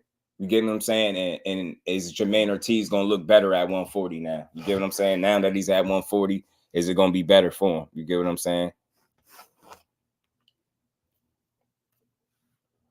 You said Teo better manifest the win. Nah, he better. It's cool to perform in chaos a few times, but don't make a habit out of it, though. That's cool. That's true, LaMarcus. That's a great point, bro, because I do think at a point, you know, you are human. I think at a point you want things to be at a point in your career where you could just focus on the boxing, right? I think one of his issues going into the Kambosos fight was everything but boxing, right? I think his focus was everywhere. I think it made him emotional, and I think he approached the fight the totally wrong. You get what I'm saying? And lucky for him, he only lost a split decision and ended up getting dropped and busted up. But you know, since then he has recovered, and he's recovered strong, and that's what I like to see. I like to see the get back. It's cool to stumble on your road to trying to be great, but I think the get back fight since him losing has been good, and I think he had the biggest win of his career in his last fight. Let's hope that that he follow it up with a win over Jamaine Ortiz on Thursday. We're gonna be here for it. We're gonna call it. We're gonna talk about it. Crawford beats Teo. yeah, man. Black belt. It'll be cool for as long as it lasts, but I just don't see Teo doing that much with no Terence Crawford. Respectfully, like I think that's a level that he ain't been at. Like he's still, and the reason for me saying that, he still brings up a fight that he had a whole weight class ago. Like you get what I'm saying? He'll you let him talk enough, he'll damn near talk about Lomachenko more than the Josh Taylor win. Like that was more recent. So that's Teo for you. Signature Sounds was good with the family. You said Teo better not lay an egg on Thursday night. Like they all looked the last time Ray fighter fought on Thursday did. That you take a shot. Shots fired at my Jersey brethren. It's cool. It's cool. Signature Sounds. We be back. We be back to kick some ass. You know what I mean? He going through some things right now. You know what I'm saying? He going through some things. He be back though. He said, break it down. Man, I feast. That's what you need to bite your nails. Oh, man. Y'all crazy. Dinner time for you. Oh, dinner time, man. Enjoy, man. Enjoy, D1. Enjoy that, man. Appreciate you, my guy. You know what I mean? Salute to you. But yeah, man. Yeah, man. Again, I think this is going to be a cool card. Keyshawn and Pedraza is on this card as well. I'm looking forward to see Keyshawn coming back. I think he gonna impress, man. I think he has to. I think he got Bomac back. Like he said, he put the weed down. He said since he put it down, he's been doing a lot better. He a lot more calm. That's what you want to hear. Like I said, it's okay to stumble on your way to trying to be great, but it's the get back is always better. And I think that's what this Pedraza fight is kind of for Keyshawn. I think it's a bit of a redemption fight for him. They took, we know the problem, the situation with his last fight, right? They took his win from him. They took his win. That would have been his 10th win. They took it from him against Nair Albright.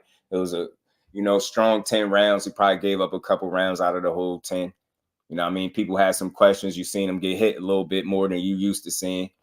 And then on top of that, he gets popped with the weed situation and they strip him of his win. So now he's right back you know, facing Pedraza, who was initially his opponent to begin with anyway after Albright. So that's a good thing. They salvaged that fight for him. And I'm not here to shit on it. Pedraza's a good fighter. Salute to my guy, LetsBuild. He did a hell of a job breaking down the way Pedraza is able to attack in there. You get what I'm saying? He can do a multitude of things. The dude can box. I know he had better days behind him. His best days probably behind him, but he's still a veteran in there. He still can box. He still got the will to win. And I ain't never seen a fight that Jose Pedraza been in where he laid down. You know what I mean? He ain't even lay down against Tank. Tank had to beat him down. And again, since then, ain't nobody stopped him. So miss me with all this is not a good fight stuff. I don't know how people assess talent in fights. This is a good fight for a guy that on record has 9 fights officially, right? This is a damn good fight. You know what I mean? You're facing a former champion. Like I said, it's a lot to prove there. These are the type of fights right here where the young guys need to get to the next step. And I think this is a good step in the right direction. I think you got to give it up to him. You get what I'm saying? It's not a lot of people that would have been facing, I think, a Pedraza, despite what people think of him in their 9th fight officially. You get what I'm saying? For their 10th fight officially. You get what I'm saying? So I tip my hat to Keyshawn. I'm definitely excited for the fight. I'm definitely, you know, I want to see how he go out there and handle him. Everyone I got hopped. It was Jersey. Oh, man. Man, yeah, man. Salute to my Jersey brethren, man. Ray Davis in the building. You 100 staying the same. Just find myself one side more than the other do. Trying to keep the same energy out when you guys does or has similar situation. Or we talking boxing. Salute to my guy, Ray Davis in the building. The fax machine sent me something. What he sent me? Let me get to it. Salute to my bro Ray Davis. 12 threes in the building. What's good, fam? Zenith in the building. Was good, bro. I was looking for you earlier. I know I popped on unexpectedly earlier. We had a nice little giddy up earlier. I was looking for you. Think you would have had a good time laughing earlier. You would have got some good laughs, man. You know what I mean? He been asking for this. Yeah, this is coming out party. You got to get it. Okay, salute to the fax machine, L-Dub. He always on it, bro. He called this in advance. Nicholas Walters and Joseph Adorno crosswords bout for March 27th in Plant City, Florida. Salute to Dub, man. Appreciate that. I like this fight for Adorno and Walters. I want to see what else Walters got, you know what I mean, left. You get what I'm saying? And I want to see how Adorno responds since losing to I think it was De Los Santos he lost to. Barbara D. Oh, you from Jersey too? Salute to the queen. See, I knew you was extra cool for a reason. Salute to the queen, Barbara D. Shout out to Jersey, man.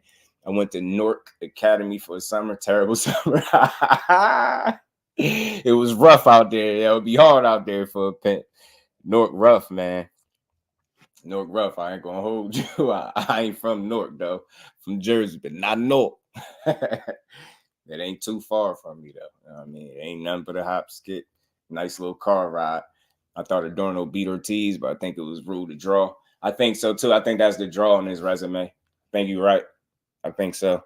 I like Adorno, though, man. I just think he was he seemed like he was in his head against De Los Santos. He was taking a lot of the shots. You know what I mean? He was taking it. You know what I mean? But just seemed like he was in his head, and he just wouldn't pull the trigger. And I hate to see fights like that. That's why I feel like the way they saying it's a crossroads bout, it is, man, because another loss going to be tough for him. He definitely don't want to lose again, Adorno. And I know Nicholas Walters trying to make his get back. He definitely don't want to lose. That's why I think it's a good fight. You know what I'm saying? I want to see what Walters got. My last impression of him wasn't good, man. It was him saying no mas against Lomachenko in the corner. I want to see what he got. You know what I mean? I like Walters, the axe man. So Keyshawn is giving me hope from an annoying dude to now hopefully standing on his adversity. I'm in his corner. Key for the life. Battlefield and changes. Absolute NJ and my Jersey sister, man, for sure. That's why I say, like, if you watched that interview where he talked about the weed, it wasn't just about that. It was the why. Like, y'all don't never want to know the why. Like, how could you be cool with just constantly criticizing something without even trying to hear the why? You get what I'm saying? And I don't think he justified it. I think he was very open and honest and grown up about it. You get what I'm saying? And put it down and he back focused, and that's what you want to see. He got Bomac back in his corner. I think they're gonna do a number on Pedraza. They're gonna win it convincingly. If he get a stoppage, that'd be an icing on the cake. That'd be like a feather in the cap. But I don't expect a stoppage, but I expect him to stand on business and win convincingly, man. You gotta make this older, this wily vet look like he don't belong in there with you. That's what I want to see. I want to see every round dominance type deal, man, if possible. You get what I'm saying? Take the fight to this dude and put it to him, man, and get him out the way. I got no faith in Walters. I ain't never seen no fighter quit like that. Yeah, man. Remember a while, man. Loma was mad. Remember, what's the name? Did it too. Rigo said no mas too. I was like, dang, Loma was out there making dudes quit on the stool. I'm picking Adorno. Walters made all the Jamaicans look bad. Damn. Respectfully, man, I think it's how they did Walters too, bro. I think it's how they did Walters. I think they they caught him like off a layoff with like one of the most active and best fighters and at the time. It was tough sledding. Like even an active Walters would have probably more than likely lost against Loma, but definitely an inactive guy coming off the shelf. And I think it was some funny business going on with the pay too. I think it was something going on. I forget the situation. It's been a minute, man. My memory a little rusty, but I remember that. I do remember. I think he was coming off the shelf a little bit or off some inactivity, if I'm not mistaken. Jersey up in this piece, you already know, man. I respect Kid a lot more after that interview. That's what I'm saying, LaMarcus. You had to see, you know what I'm saying? You had to rock with him. At what point do we not just allow a person to be real? Like, that's what that was. That was 100% real. And it's not about if you agree with everything he was saying. You could at least level with it because he was honest about it and straightforward. And I think that's why the interview got good reception. And I think that was the first time that I had multiple people in my chat saying they look at him different and they rock with him differently now. So I think you get what I'm saying? The right interview will do you some good, man. And again, he go out here and beat Pedraza ass, especially if he was to stop him, but nonetheless get the win in impressive fashion. He cooking with grease. He right back on the hunt to do what he doing. I agree just with you regarding Keyshawn's situation. You get what I'm saying? He human. He young, bro. He young.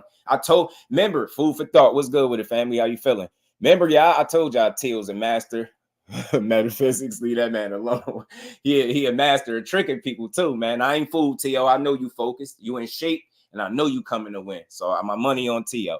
But yeah, man, that dude was open, honest, man. He was real about his situation. He back focused, and that's what you want to see, man. That's what you want to see for him, man. He'd be back. You know what I mean? You get a good win, he'd be all right. You know what I mean? I just open my door. All right, now. I understand, T.O. You understand or you overstand? You know what I'm saying? Do you overstand? GM? You know what I'm saying? Got the error of Buck, the F Billy. Understanding mental health is real. Oh, man, did he talk about his mental health or what? Come on, man. He was open and honest. That man, he had his vulnerable moment. He talked about he was on medication regularly, bro. You got to rock with Keyshawn. Keyshawn, I'm rocking with you all the way from Jersey to Norfolk. Beat Pedraza ass. No offense, Pedraza. I like you, but Keyshawn got to stand on business. Out with the old, in with the new. You know that's how boxing go. It ain't nothing personal, man. You fool for this young king. He about to go in there. You know what I'm saying? And he got Bomac back in the corner. Y'all tripping. Y'all just don't know. You see, y'all acting like that because y'all don't know what Bomac and Keyshawn is capable of together, man. Y'all don't know that they get it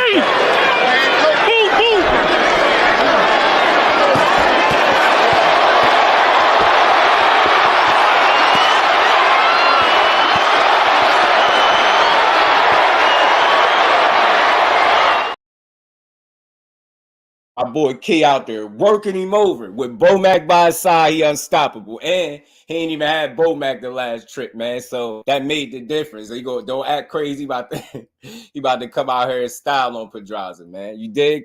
My guy Thomas, he about to style on him. Miami KJ, what's good with the family? I think Teofimo will spark Ortiz in the late rounds. Damn, you think you're going to spark him in the late rounds? Okay, talk to me. Look, I got Teo winning. 2 questions, like overall for Teo. How convincingly will he win? And can he be the first one to give Jamaine Ortiz a stoppage loss? Can he be the first one to stop Jamaine Ortiz, not just beat him, right? I mean, you know, you want to know, you're going to get the win. How convincingly is the win going to be? And can you actually stop this kid? You get what I'm saying? Because Jamaine Ortiz, like I said, I've been saying this for a second. Let me play this clip from him. Celestial Being was good with it. Andy Cruz versus George Kambosos. He beat George Kambosos up 12-zip. Celestial Being, real talk. A1 Hoop Zone, my brother. What's good with it, bro? But Norfolk never say Norfolk again. What they say? Oh, what is it? Norfolk 757. Ain't that where he from? Ain't it Norfolk? Ain't he from Norfolk? Ain't that where he from? I mean, ain't that where Keyshawn from? Norfolk, Virginia? Oh, am I tripping? I got it wrong. Tio doesn't stop people anymore. Yeah, I mean, I did question Roger. Salute, Roger. I did question, you know, if his explosiveness was still there since you know, moving from 135, but I think he recaptured a little bit of it. You know what I'm saying? I seen that in the Josh Taylor fight. His shots did look like they had more zip on them, right? Looked like he was really putting a hurting on Josh Taylor. And if it wasn't for the fact that Josh Taylor was, you know, a mentally tough guy, you know, I think Josh Taylor is mentally tough, but he was defeated at the same time too. Norfolk. Oh, okay. Oh, my bad. You know, I was proper. That's what GM said. I was proper with it. My bad. I was proper with it. Okay. Norfolk. Almost like you cursing. Yeah, I got you. Yeah, okay. It's the way I said it. Okay, I got you. Y'all correcting me. It's kind of like when people be saying how they be saying, some people say Newark, or then somebody say Newark. Right. I got you. I got you. I think he could have gotten Taylor out of there, but he was playing with his food. Tio better not be taking Ortiz lightly. He better not, Zane, especially the way Ortiz talking. It's just the look, yo. The eyes, like, you know, the eyes don't lie, man. And I think Jamaine Ortiz is very, very, very focused, bro. I think Buddy want to win for real. You know what I'm saying? I think he really want to win. But yeah, it looked like he played a little bit. He did a little bit, but I think he could have stepped on it a little more, but he probably was trying to be you know, a little careful about it, if you will. You get what I'm saying? He probably was trying to be a little safe because he figured Josh Taylor probably still has something in the tank.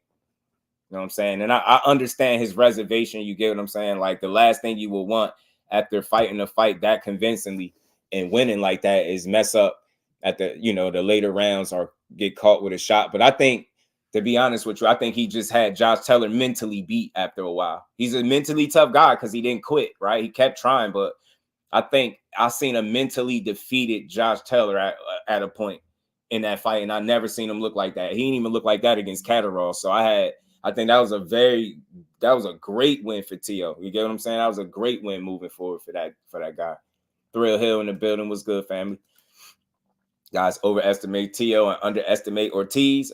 I tell you what, Black Belt, I always say this, bro. It's okay for us as fans to underestimate him, right? We just gonna have to eat crow the next day if he win. But the key factor is Teofimo and Team Teofimo. I mean, him and his dad better not underestimate him or overlook him. You know what I'm saying? And just bring his A game, because I do think, you know, Jamaine Ortiz should look a lot better at 140 than he looked when he was struggling to make 35. You know what I'm saying? He should be healthier. Ortiz going to bring his A game. That's the way he was talking. Look, let's get to it so y'all can hear how the young Ortiz is talking, man. He ready. Sound like he ready, man. I'm going to let this play through. Jamaine Ortiz. Another big fight, Jamaine. Another opportunity. Tell us how excited you are to get a piece of Teofimo Lopez. I'm just excited to be world champion. I know it's my time. It's coming February 8th. I will be crowned the new champion at 140. I will be the face of the 140-pound division. And I'm just excited, man. I'm ready.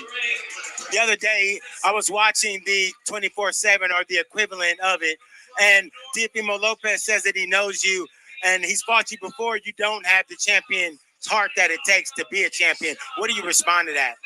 I'll show him February 8th that I do have that championship heart. And he's gonna be questioning himself once again on February 8th if he still has it and if he got that heart. But February 8th, I'm bringing my heart. I'm bringing everything, my soul, my whole body. I'm willing to risk my life in the ring February 8th. A lot of trash talking is you say you want to punch his big nose, you're repping posters at the top rank gym. I mean, is this more like an animosity or just very competitive side of you? Just, you know, getting my lick back. He beat me before, and I still have that on my head that, you know, he beat me once, and I'm gonna revenge that loss. So it's more than that. You know, I know he talked shit before with my fight Lomachenko that I wasn't gonna last 4 rounds, and then he want to be all buddy with me after the fight and say I did such a great job, and you know, I thought I won. So that two-faced bullshit, I don't fuck with it. And February 8th, he's gonna get a piece of me. Now, Bill Haney and you have been obviously building a great relationship. There's a rivalry between Teo and Devin, but in this case, do you think psychologically those mind games you're already kind of playing with your relationship with Bill, or you guys have something up your sleeve maybe this week that you might pull out to mess with them? I don't know. I just know I'm focused on my job February 8th. Me and Bill were cool. He ain't treat me nothing but love and respect. He's one of my brothers, and that's all I can say. Bill is cool. Y'all definitely be in for a lot of surprises this upcoming week. Teo's name is always mixed amongst a lot of the other superstars in boxing. Do you plan to disrupt all of that? I do. February 8th, I will disrupt it all. Like I said, I will be the face of the 140-pound division. I am going to be crowned champion February 8th, and it's a beginning. You know, one name's going to be taken out, one new name's going to be taken in. That's going to be Jamaine Ortiz. What's the prediction that you have for the night? Knockout. A lot of people have said that you guys have similar styles, kind of darting around in and out. You guys can both box on the inside. What makes you better than Teofimo Lopez at this point in your career? I got more dog than him. So we got more dog than I'm a real dog. They're a real dog out here. Performance against Lomachenko and his, what would you say would be the differences that you guys had? Because a lot of people felt that you won that fight leading to this fight. The differences in the fight were, I think, it was more of inactivity from Lomachenko when Teofimo got them early rounds, and I feel like Lomachenko beat Teofimo up more in the later rounds than Lomachenko got the best of me in the later rounds. That's a good point. You fought a better version of Loma because he said that his shoulder was hurt in that fight, and then obviously we saw his performance with Devin. Do you feel that it was a better Lomachenko, or some people might say maybe it was a worse Lomachenko? Just what's your thoughts? I do believe that I fought a better version of Lomachenko. Lomachenko was injured prior to the fight. He didn't come with no injuries after the fight. As you know, he's fighting again pretty red against Camboso. So I think he was healthy. He was definitely healthy. There was no complaints. There was no reports that nothing was wrong with him. Jamaine. See, I like where he was going. He felt like I like the energy right off the rip when they asked him, like, you know, he said, look, I'm going to be champion right from the rip. Bro. This is about to be my division, and I'm going to be the face. Like, he sound confident. He looked confident. I like the energy. It don't sound like he trying to sell you on it, but he want to let you know that he really coming to win this fight. And that's what I like. That's half of the battle, really believing that you could win and coming to win. And I know he going to do that. He not going to lay down. Teo better not be playing. Like, you can be a philosopher after the fight if you want to do that. If that's what you want to do, be deep and give a passionate speech. You better save it for the win, bro.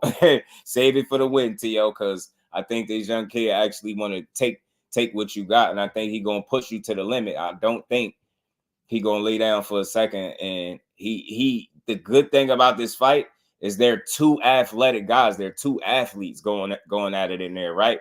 And skillfully, Jamaine Ortiz, like, the way he went about his work in the early rounds with Lomachenko was very, very impressive all the way into that back end where he kind of fizzled down the stretch a little bit and Loma came on.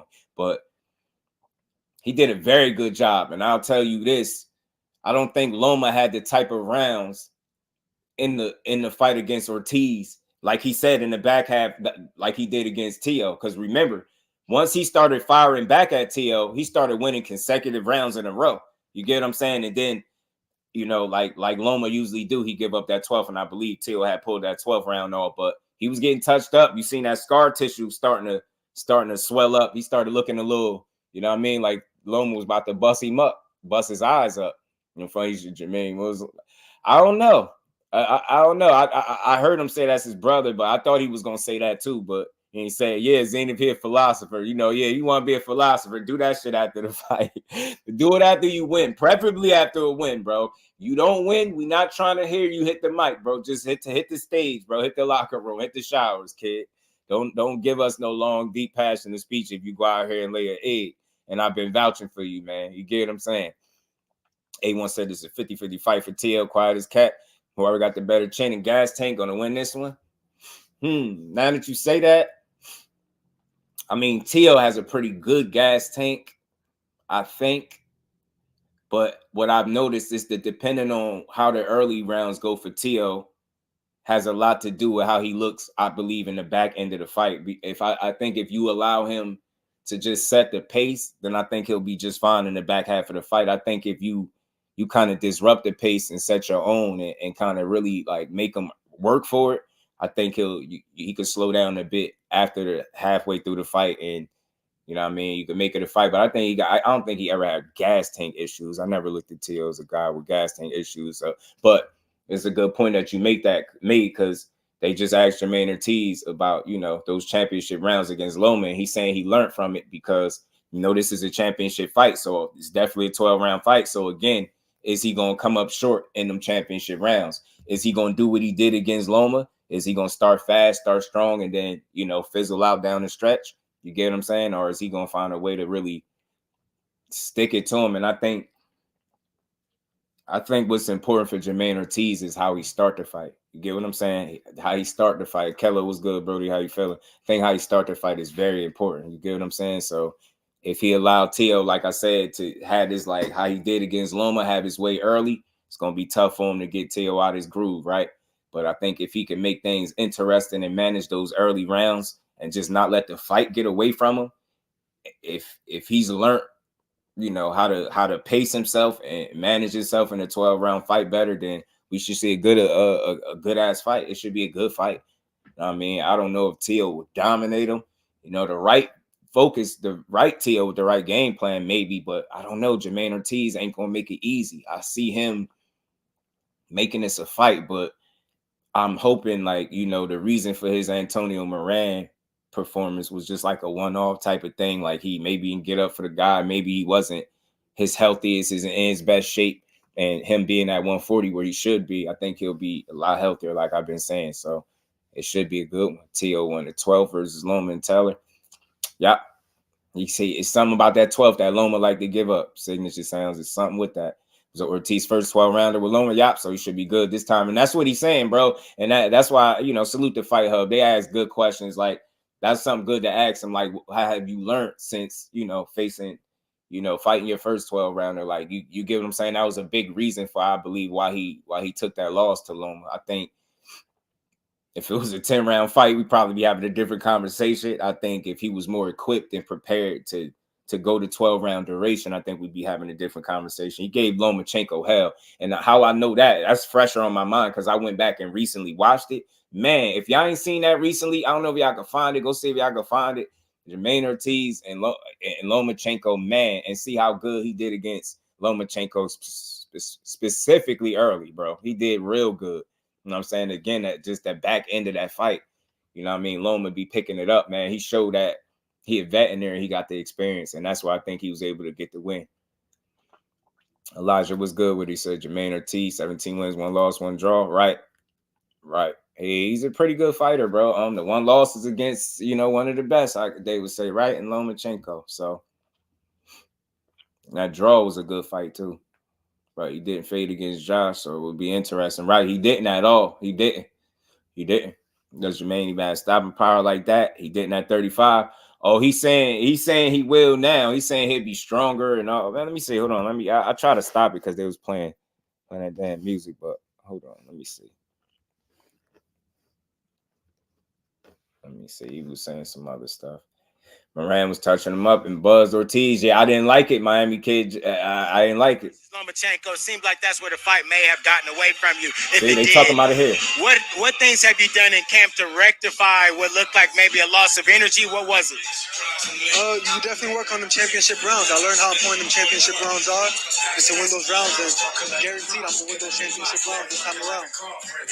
Is it so much important to win those championship rounds in a specific way? How do you keep yourself composed and together toward the downstretch of the fight? Man, I'm built for this. I've been doing this for a long time. I'm always composed in the ring. I'm chilling.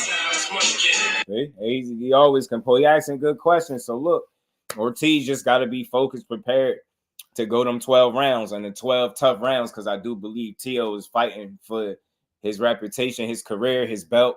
You get what I'm saying? All that retirement garbage that he pulled a while ago, he better stand on business, because people already feel like he's a up and down kind of performer. One minute he do good, then he do so-so, good, so-so. So is this another great fight for him? You get what I'm saying? And Jamaine Ortiz said, look, he's been doing this for a long time. He built for it. He's ready.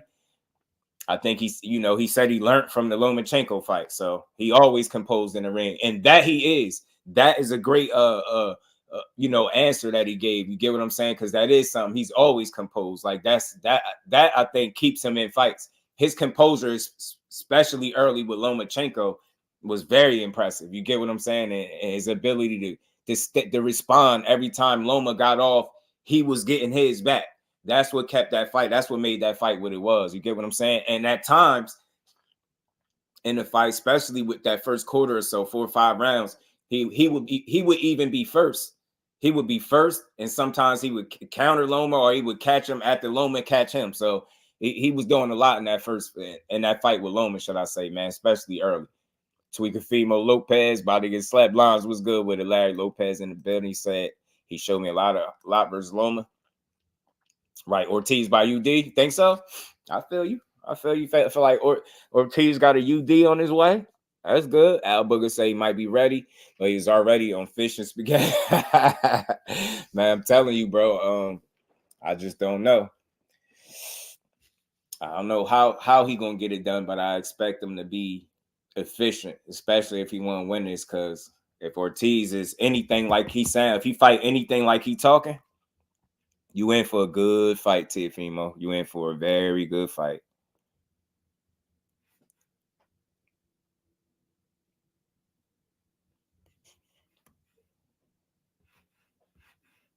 My bad, y'all. Said he lost some of that composure in the man fight, though. Not sure that was in regards to being dehydrated. I think so, Thomas. I think so, bro. I think it's a real possibility. You know what I mean? And not just an excuse. I do, because we all know, like, his journey. Like, you seen some of the pictures and the videos with how much this dude was struggling to make that weight. And he was even still hitting the sauna and still looking big. I'm like, this dude is, like, solid. I'm like, man, he need to go to 140. And now I think he more where he belongs. So he should have had a good training camp. That's important too. In his clip, in his interview, I noticed that in the face, the eyes, he looked like he got his energy. His face ain't sunken in. And I know we a couple days out from the fight. So he looked like he on point. He looked like he's sharp. He looked like he ready to go. I believe him. I believe he ready. I do. But I expect this to be a dog fight. Man, it'd be interesting if they make it a dog fight though, and not a chess match. I'm expecting an athletic chess match with some dog moments, possibly. You get what I'm saying? Because he did say he's more of a dog than Teofimo, and that's why he's going to beat him, right? Said he's more of a dog. There you go. You get what I'm saying? Beat his dog. You get what I'm saying? Be more of the dog. Keyshawn just called out Teo in their presser, did he? Keyshawn back on it. Free G-Dep. Real talk. Fruit the G-Dep as it is in his pal. As he was in the Moran fight. Yeah, right. You see him, he look healthier, bro. He look healthier, Tommy. He look a lot healthier, bro. He look a lot healthier. I'm glad for him. Look, because you don't want no issues going into the fight. And like I said, they open media workouts. Dudes look both in shape. They look sharp. They look ready. His response, his energy level is where it need to be. You know what I mean? So what I'm looking for is how he respond when he get hit by Teo. And I ain't saying like Teo just going to hit so hard, right? What I'm saying is what I noticed against Loma, like I was just saying, whenever Loma got off, he made sure he got his lick back. And that kept the fight, more than manageable. That helped him, win these early rounds, I believe. You get what I'm saying? And being first, that's what I'm going to be looking for. Is Ortiz going to be looking to be first in this fight, or is he going to be waiting too much for Teofimo? That could be a theme of this fight. Are you going to find yourself waiting around too much, getting picked apart, getting hit with shots, or are you going to be first how you was doing against Loma, and sometimes being last too? Keyshawn needs to keep his name in the mix with Teo and the other top fighters. He do. I think a solid win, just breathes life back into, his situation as a whole. A solid win to do that for him. And it's true, because this is a step up fight indeed. For sure, bro. For sure. Is Raymond Ford on this card? Nah, Raymond Ford ain't on this card. Raymond Ford fight soon. Damn. What is it? March? Man, let me pull it up. Raymond Ford fight soon though, but he ain't on this card.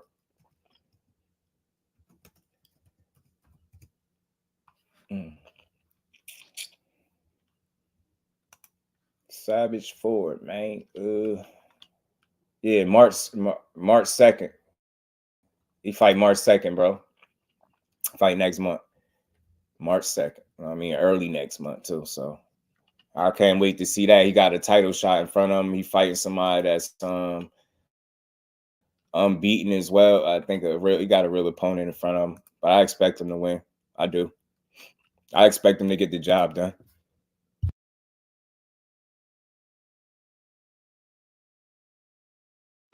Man, my bad. Keyshawn versus Dos Santos. Deputy. Nah, that's what's that? Freaking Flyer, my guy. What's good with it, bro? How you feeling?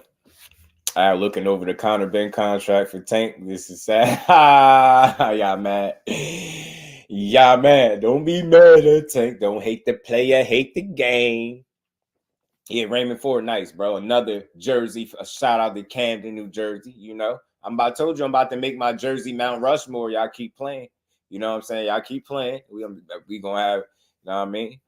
Got to have my jersey Mount Rushmore, y'all.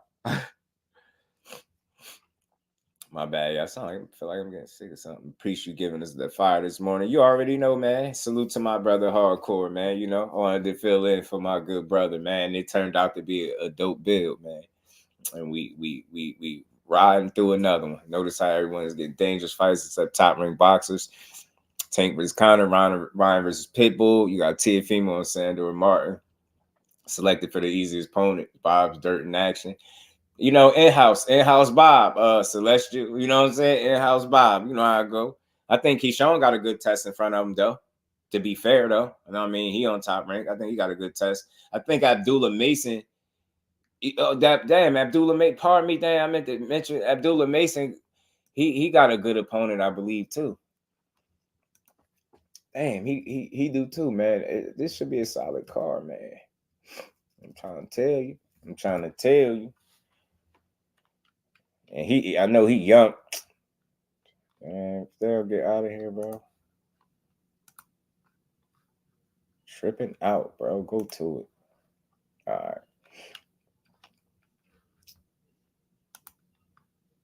right. Yeah, Abdullah Mason fighting. Abdullah Mason got an undefeated opponent, 8-0. You know what I mean? Benjamin Germent. Man, this should be a cool card, man. Yeah, I'm waiting to see Abdullah Mason. Shakur said he's gonna be running boxing soon. So I know people got high praise. You got high praise for Abdullah Mason for good reason, because that kid is a flat out dog. Rod Zilla in the building. Was good, Rod. Salute to the Queen Sheena, man. How you feeling? Peace and blessings to the Queen Sheena. Good to see you in the building. I guess Tank not playing. This is they mad. Y'all mad. I still got to see it to believe it, though. I still just feel like this ain't happening. Is it an 8-rounder? Abdullah Mason? Yeah, 8 rounds. 8-rounder for him. Finally, stop playing with that man like he can't go to them 8. He be in top shape, man. K be in top shape. He look like he be in top shape. He look like he ain't got too long at 35, but be in shape. He be in shape and ready to go. Yeah, I like Abdullah Mason. Again, a lot of people praising him for good reason, so I believe he gonna go far. If he's not held back, I gotta just say it's crazy that we gotta say that. As long as the powers that be don't hold him back, he gonna be something. He got a lot of tools very early, and you can see it. Very disciplined in that regard, like in the ring, focused. You know what I mean, good power, both hands, 2-handed fighter. Goal to the body, like he do a lot well. Good feet, good defense, and I think he's just only gonna get better. If he fight Ben, throw that BS hit list away. That don't mean that the people on the hit list still can't get got. You know what I'm saying? That don't mean they still can't get got. That don't mean they still can't get got. But I mean, like at the end of the day, who was he supposed to fight? Let me guess. Who was Tank supposed to fight? Haney? Let me guess. That's who he's supposed to fight. The guy that's in negotiations with Ryan. That's who he was supposed to fight. The guy that said he don't want to call nobody and all that. He said, let him quietly getting the hell away from Bob. Yeah, smooth away from Ortiz, man. Had more pop. Wonder how he handles Teal Power. I said the same thing, Zenith. I said the same thing, bro. That's my wonder for him too. How and how does he respond? Meaning, like, again, in that Loma fight, whenever Loma would get something off, it wouldn't take him long to get his get back. And it was fun to watch. It kept the fight fun. It kept him in the fight. It kept him, like, on top of things in the early rounds. Salute to Queen Tonya Vandross Williams Jr. pulling back up. Happy Tuesday to the Queen. How you feeling? Salute to all the family. It's obvious Tank not fight Haney. Yeah, of course not. I mean, but people don't even know who Haney fighting right now. I don't think Haney know who he fighting. You know what I'm saying? I'm gonna fight Dev to show you Tank a duck. I don't know. You can't duck a guy from another weight class. You Tank just showing you he got options at the end of the day, like it always been. Told you. And the fact that Haney ain't his number one option, don't act like, just because he been loud about it, that, Tank is his number one option. And again, he goes after what he want. And the Ryan thing is where he put his energy at. It's much like the Regis thing. I don't see how people don't be seeing this. Haney don't want that fight. No, he don't. I mean, not right now. Dorno hurt Ortiz twice. Wondering if Tio will be able to hurt him, right? I think, hey, man, I wonder who got a harder punch, because Adorno could punch a little bit, for sure. Ben just fought his first 12 rounds. This is crazy. And no, he just went 12. I mean, hey, he was starching people, you know what I'm saying, not too long ago, man. He needed 12, you know what I'm saying? He needed 12 this time. No eggs, bro. So I've been screaming the whole time. Boxers keep busy. Big fights shall come, but in between the big fights, we shall also get competitive fights. Facts, Remo. Facts. Realistic competitive fights. Tough fights for guys. And on their way to making the big fights. You know what I'm saying? For sure.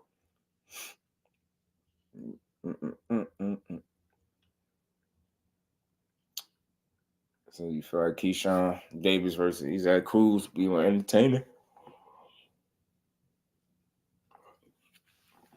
I don't know about more entertaining, because in a sense, I expect Rolly and Pitbull to be pretty entertaining, because they like two crash out type of guys. I don't want to call them dummies, but they like crash tests. You know how they get, how they give it up, man. They go in there and just go for broke type deals. So, I mean, that's typically how they go about it. So if they take that approach into this fight, somebody should get knocked out. That fight should produce a knockout. I don't want to see nobody get their hand raised at the end for real, like on a decision. I want to see a smokage. I want to see somebody get stopped. I don't care at what point that it happened. I just want to see somebody Rolly and Pitbull. Somebody got to get stopped. I need to see somebody get stopped. I wouldn't even get mad at him for fighting in the UK. They're random as hell to me. So I feel like he's trolling. Yeah, I still don't feel like it's happening. I got to see more to feel like it's actually happening. Right. And he landed on Coleman comes to mind when he clipped Mason Maynard, Diego Magdaleno. Only thing, man, is like, do you feel like he's as explosive at 140 as he was at 35? That's something that I've always questioned for myself. Like when I look at Tio, you know what I mean? Tank fighting who he wanted to fight. Are we going to see who Haney going to fight? Sure, we're going to see. I'm a Tank fan. I don't even want to talk about him this much. Yeah, goddamn, it's the Tio fight week. We actually got fights to talk about. I'm telling you, they love them some Tank Dava. You know what I mean? Rolly doesn't even fight like that anymore. That's my only concern too, though, Kello, because he seemed like, again, life after Tank Davis hit different for him than it do for Pitbull. Pitbull is still exactly the same fighter, and I think he's fortunate that Tank ain't have two hands the whole fight, and he just was able to outbox him and beat him that way, right?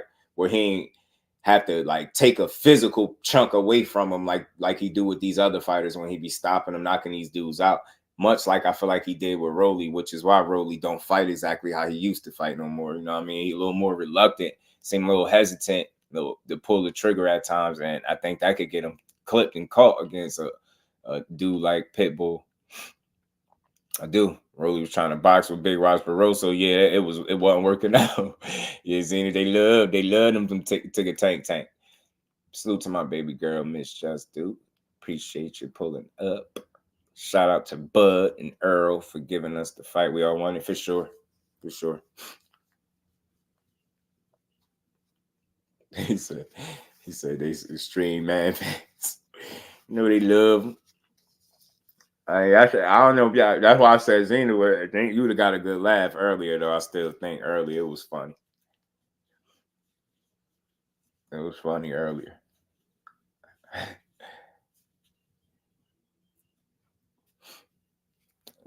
Listen, y'all, Haney people, please don't mess up my afternoon. Nah, we done. We buried that. We buried that earlier. Remo's over with. That's over. They can forget. Cancel Christmas. They stick a fork in it. All of that good stuff. Stick a fork in it. It's over. Yeah, man. So back to the topic at hand, though, y'all. You know what I mean? Back to the topic at hand, man. Again, Abdullah Mason, I think, gonna show out like he typically does. I don't expect nothing different from him. I think this is just another opportunity to show that he was one of the best prospects of last year. You know what I'm saying? And he gonna start this year off strong. I expect him to probably stop this guy more than likely because he's a hell of a fighter, man. And he's just getting better. He's constantly growing, so I question how long he's gonna be at 35, but we'll see. But while he's there, he's a terror right now. Thanksgiving is all year, keeps channels and Devin relevant. I'm telling you, Thanksgiving. When you get a new Tank fan in here, I feel like saying, welcome to Cadillac Records. You stay long enough. Hey, I get one. Cause no, Keyshawn looks to be ready. Yeah, man. Yes, sir. You know he ready. He's super ready. You know what I mean? He coming to handle business. Yeah, but I want to see how he handle Pedraza too. Pedraza could be tricky, yo, especially early. You got to put something on Pedraza a little bit. Give him a reason to slow down. I believe Keyshawn has the ability to do exactly that, and that's what I expect to see him do. But again, man, stoppage, that's tough, man. You know, it's not going to be easy to stop a guy like Pedraza. Again, it's no coincidence that he hasn't been stopped since Tank. You know, Tank really put something on his ass. You get what I'm saying? And he did it at a time where he was undefeated. So I think that's, you know, when your confidence is at its absolute peak, in my opinion, when you just beaten and nobody found a way to, you know, scar your resume and put something on your mind, put some doubt on you. But, you know, since then he's taken some losses. But like I said, he's had some close losses. You know what I mean? He's given some good fights, and he's still tricky. He knows how to navigate his way through that ring, bro, without getting knocked out. So I'm just not banking on a knockout, but I want to see a dominant performance. You get what I'm saying? However it need to happen, I want to see that for Keyshawn, because I know that it shuts some people the hell up. You know what I mean? Anything less than a stellar performance, you could expect a lot of chirping. You know what I'm saying? And it's still a possibility with a stellar performance, they still going to chirp, because that's what they do. Pedraza's not far, 135, almost 10 years. Keyshawn should be able to stop him. This was at 140. I don't know. Right, man. So, I mean, I wonder, man. But is he just, you know, sometimes you got those guys that can kind of go up and down a little bit. Just a bit. Like, you know what I mean? You got those ones where that it won't really affect him. Like, I wonder, will he be drained to any degree at all because he came back down, right? I wonder if they trying to position him for this to be a stoppage win for him. I wonder. You know what I mean? We'll see, though. The way Pedraza moves his head makes it difficult. Yeah, he's a jerky. He could be like a jerky guy, but it's a method to the madness, and he ain't just in there, you know, goofy. He know what he doing in there, and it's up for you know, Keyshawn to neutralize some of that experience, man, and not let him control the fight at any point. That's what I want to see. I want to see it be dominant, yo. I mean, anything less, again, you know, you're going to have a lot of naysayers, man, running a trap. Everybody going to hate on him.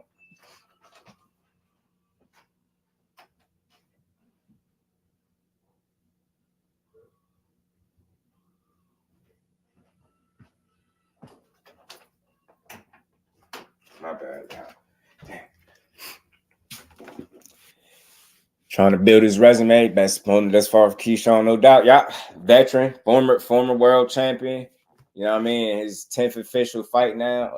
I think it makes all the sense, man. I think it makes a lot of sense, and it's a good building block for him to continue to get to where you're going. Get what I mean? You gets what I mean?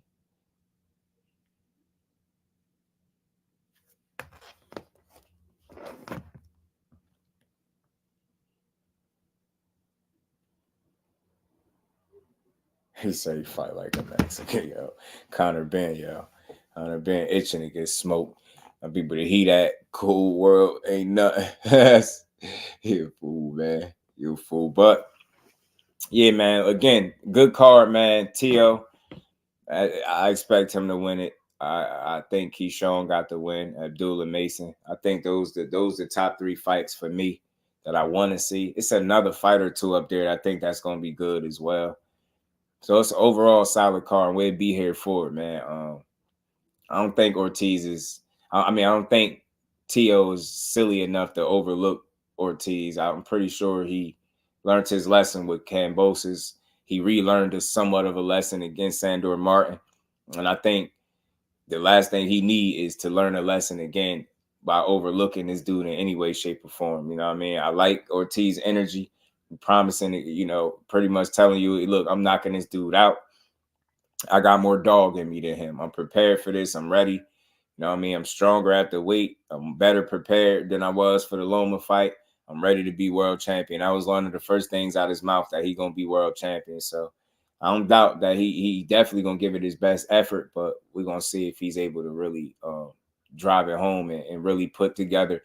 Let's see if this is going to be a coming out party. Can he finally put it all together, get over the hump, and become a champion? Or is Tio just going to do what Tio do and get through it? You know what I mean? And how impressive Tio is going to be. So does have plenty of good head movement. Yeah, good looks for sure. IB, what's good, homie? How you feeling, family? At his best, Pedraza a damn good boxer from range. Yeah, for sure he was, man. Pick shots well. And his movement, he just wasn't a stationary guy. You know what I mean? He could provide you with looks. You get what I'm saying? He was a moving target, not a stationary guy. And that's where people can't call him some flat-footed dude, because that just wasn't his MO. Shit, you know, I heard somebody call Conor Benn flat-foot today. That was interesting. I've never heard that before. Conor Benn, I look at Conor Benn's pretty athletic. I don't think Conor Benn's flat-foot. I don't think he's flat-foot. Salute to my guy, Big Dog Willie. Says, I didn't realize how much. I says, he just hit me off guard with that. Yo, Big Dog was a fool, man. What's good with it, bro? And we ain't never got to box again. Well. I already been getting these bets, but now it's time for you to get your just due. Salute to my guy, Big Dog Willie. Well, we shall see, man. Overall, Thursday be here. A couple days. We on Tuesday. We got a wake up. You know what I mean? That one day in the wake up. You know what I'm saying? We got a day in the wake up for this. A day in the wake up, man. Jaza has good footwork and can switch it. Yeah, he can, bro. When he on point, he giving most people problems. He can. I'm just thinking maybe it's one of those, old versus newer guys type battle, and I think it should play in Keyshawn's favor. I think he got what it takes to get this win. It's just I want to see it, man. I'm banking on him really getting this win. You know what I mean? I know, but you know what? I don't think it'll be easy. If he makes it easy, I'll be impressed. I don't think it'll be easy though, right? You know what I mean, but that still don't mean it can be dominant. It can still be impressive, but I think Pedraza is known to put up resistance, and he's gonna do the same against Keyshawn. It ain't gonna be no different.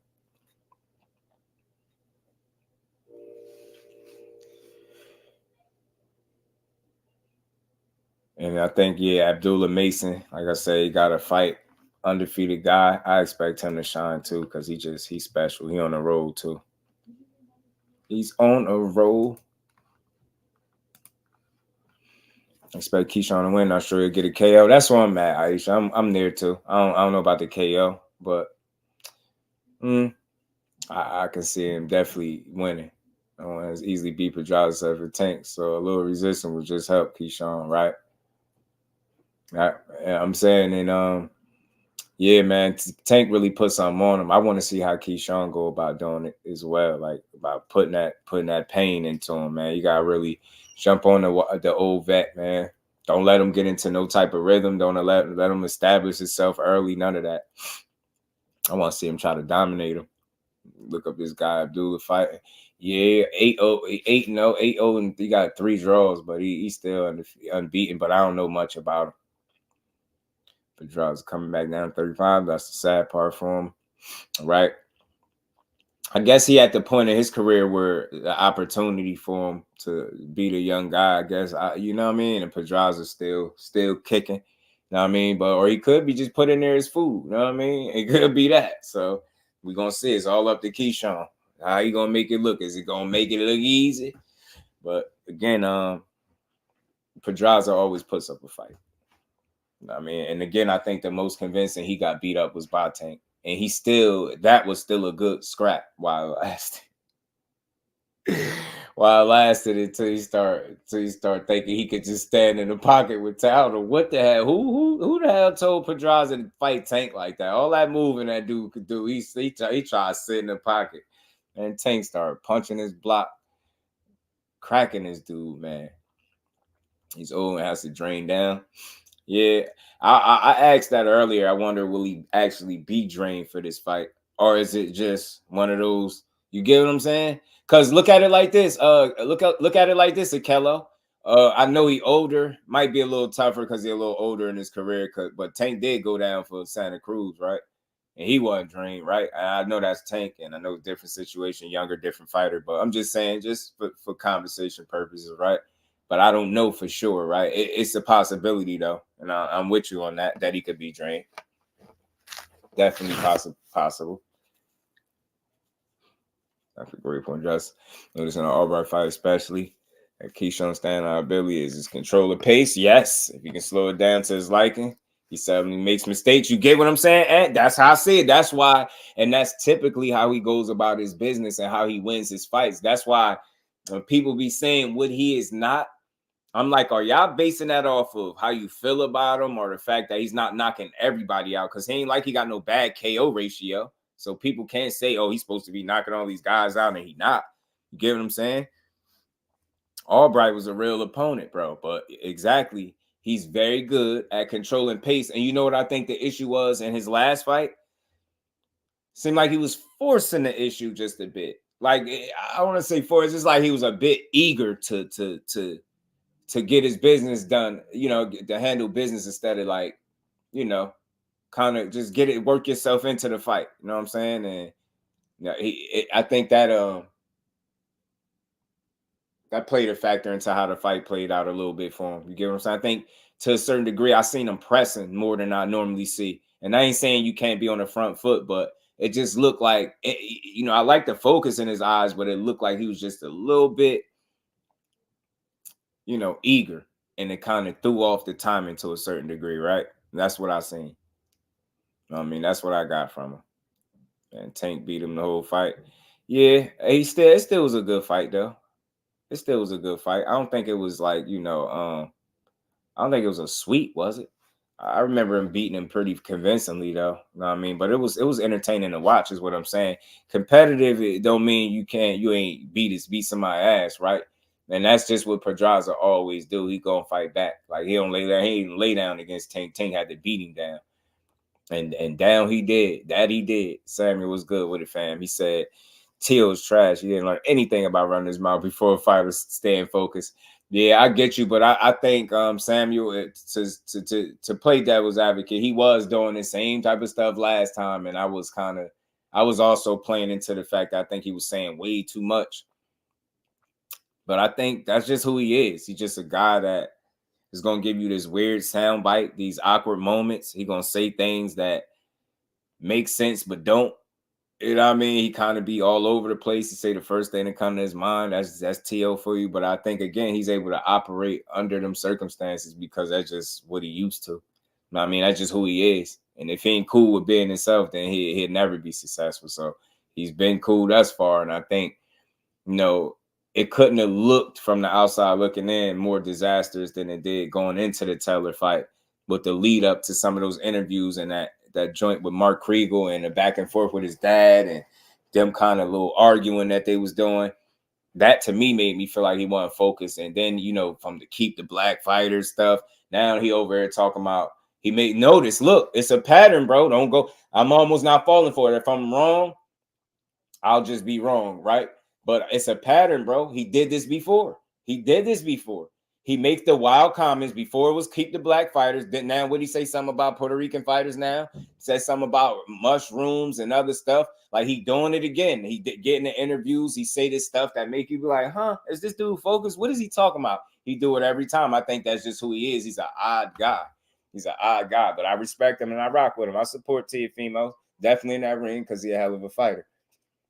Good with that, just Keyshawn picked up the pace. He opened a window for Albright. Yeah, he got caught, and Albright momentarily seized the momentum and pushed the pace. You see what I'm saying? He was pushing just a little too much in that regard, just a little too much, and that was like a end result for him. You know what I'm saying? He did a little too much. I'm sure Pedraza gonna do the same, but I think that would be his best chance. Yeah. Take advantage at any eagerness of the younger fighter. And, you know, Pedraza is a very composed, relaxed guy in there too. You know what I'm saying? Even under fire with Tank, he was very composed, but shit, he was too composed. He was too comfortable trying to stand in there with Tank, and I think that's why he got stopped.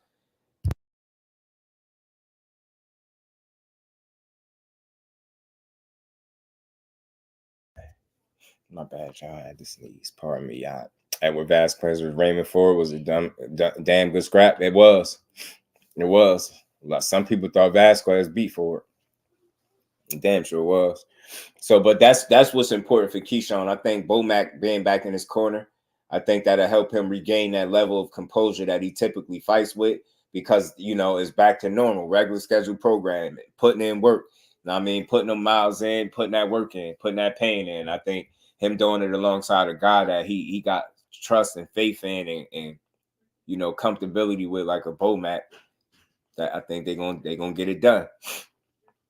That's why I always play that clip when Bomac was like, Keyshawn, boom, boom. Like, that's all he told him, and he really delivered and got a knockout. So, and I've seen this dude fight twice, or both times he's gotten knockouts, and, you know, Bomac be coaching him to it, and I've seen it. So I like it. I like that. I like the chemistry that they got. I like his belief in Bomac as a trainer. I got much respect for him. I think he definitely got a handle on his fighters, and he understand how to get the most out of them at this point.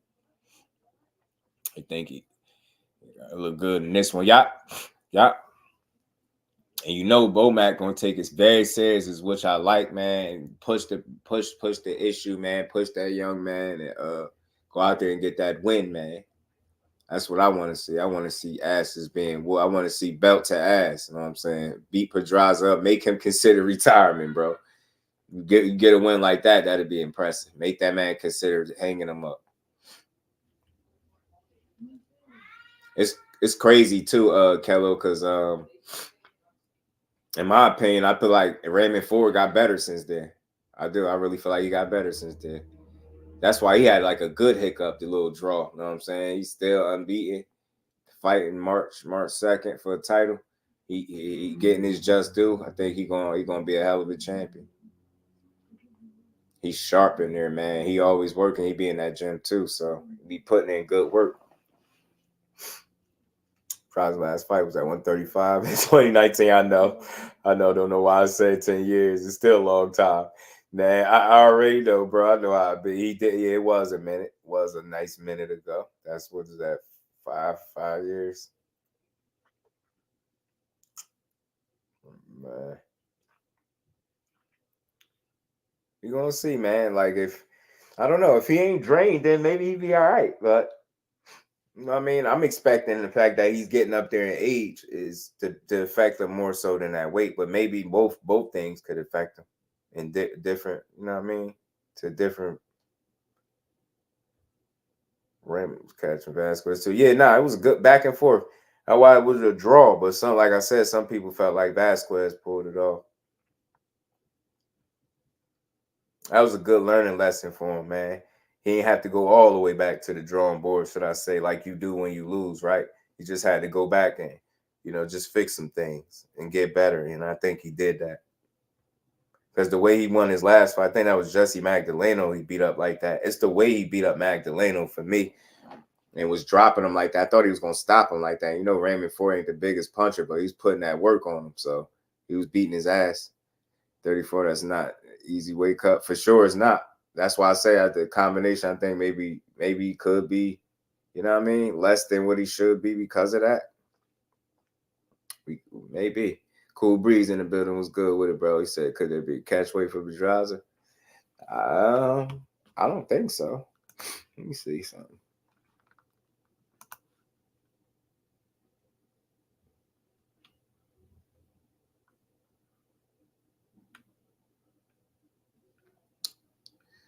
I didn't hear nothing about it, but that would be news to me if they was.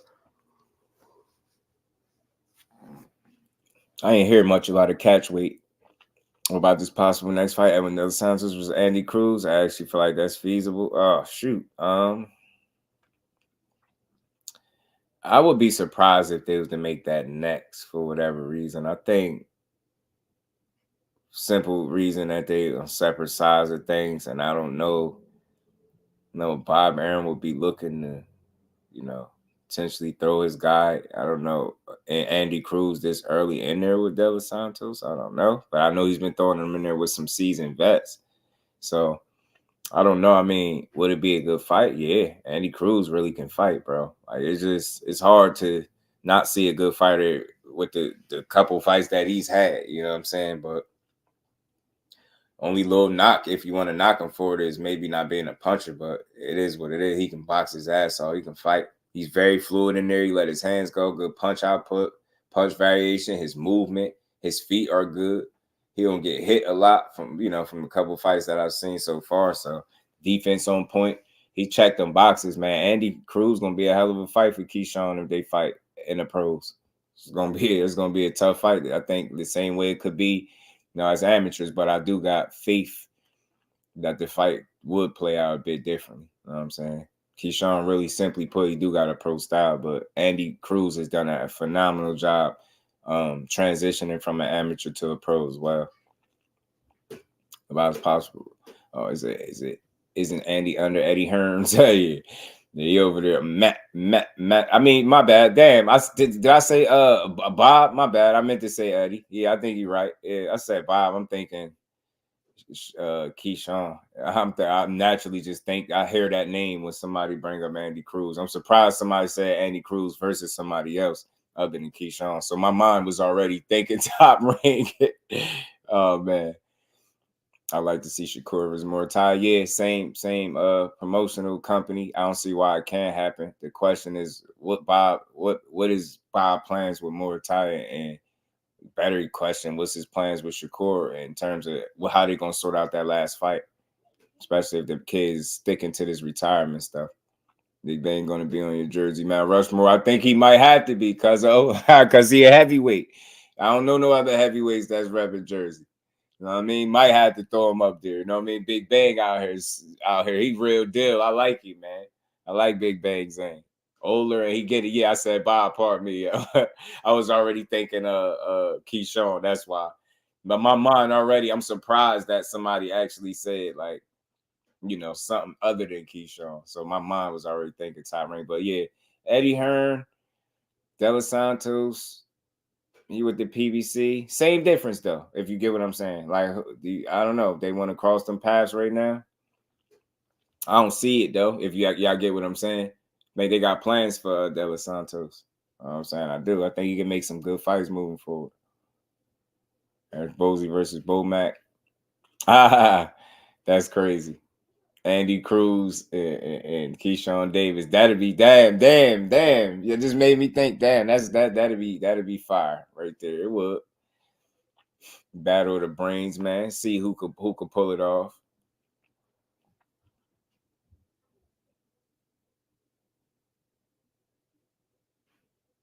That'd be good. That'd be a fun fight though. But pardon me, y'all know y'all ain't gonna let me y'all wasn't gonna let me go without getting me right. Not Bob, but damn it, Eddie Hearns. Eddie Hearns. And I to think how many fights, I don't know, have he done over there. Get what I'm saying?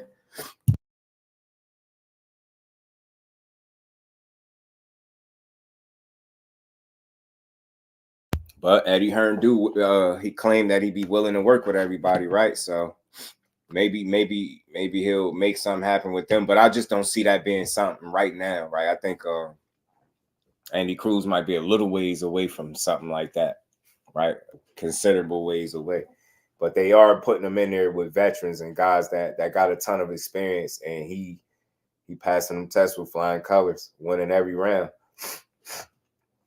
Keyshawn and Andy got way too much amateur history to meet in the pro. To not meet in the pros eventually. Absolutely, IB. Absolutely, bro. Too many people talk about it. And just simply put, it's going to be a good fight again. The same as they've been.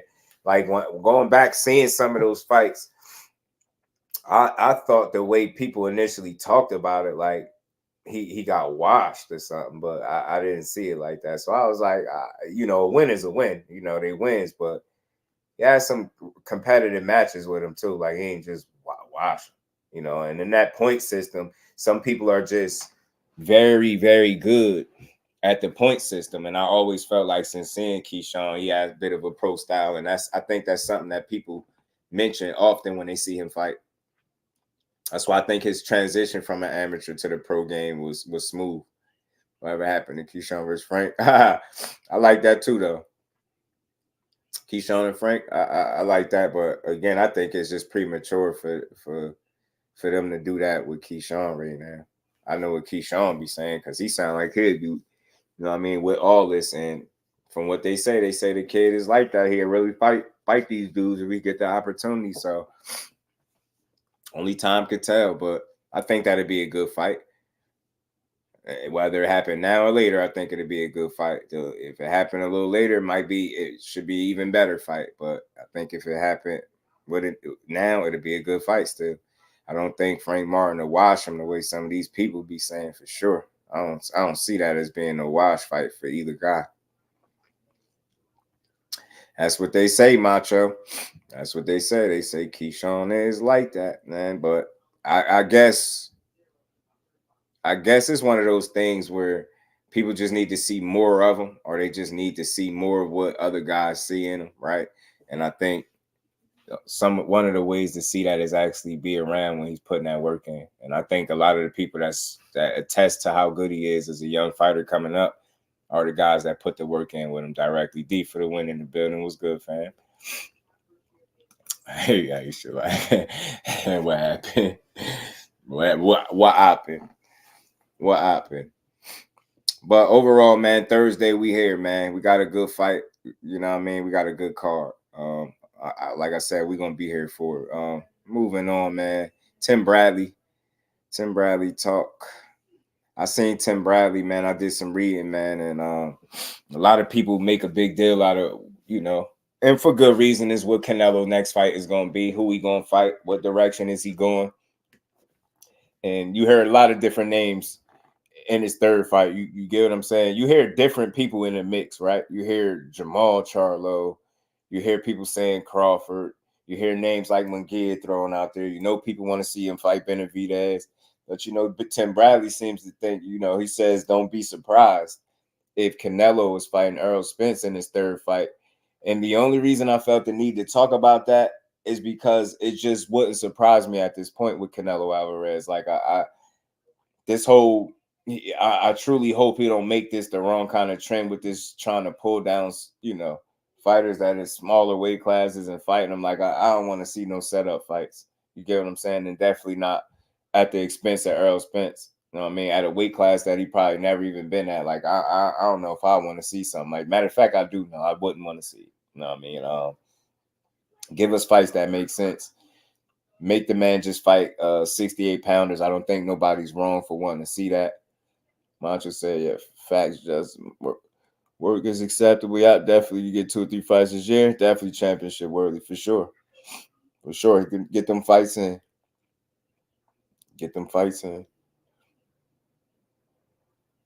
But yeah, man, them weight classes at what it's no, I'ma always consider weight classes because, you know, you hear from the fighters themselves is weight classes for a reason.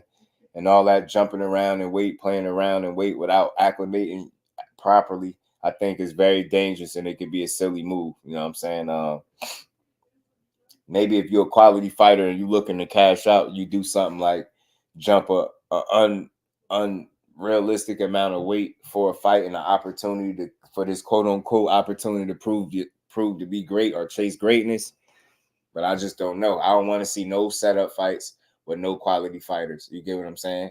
Errol Spence just win, lose, or draw against Crawford, whether they fight the rematch and he lose again, still a quality fighter. I would hate to see him be the experiment, you know, the Canelo Alvarez experiment. And what I mean is bringing up smaller fighters and then beating on them. Like, that is not something I want to see. Not when you got guys. And just think about this again. You know, and this is something that Bradley said. And, of course, he got that kind of energy. He on the other side, so he always suggests the wildest stuff. But if you're just looking at it, it would be right up Canelo's alley, though. It'd be right doing the same type of stuff he been doing. Get what I'm saying? Fighting guys off, you know, tough situations or whatever the case it is. So I just don't like it. I don't like the Errol Spence talk. I wouldn't care to see it unless he was really acclimated at a weight class where you're fighting. Other than that, I think it's wild. The time when calling out dudes below your weight was dishonorable. Yeah, I was saying that earlier, Zane. If I was saying that, you know, is it cool to do that now, I guess? You get what I'm saying? I guess it's cool to do it. Guess it's cool to do it. Teal versus Sandor was at 140 for sure. Yeah, it was at 140. Celestial, like he fought Pedro Campa, then Sandor, then Josh Taylor, and now he's fighting, of course, Jamaine Ortiz. That's gonna be his 4 fights at 140.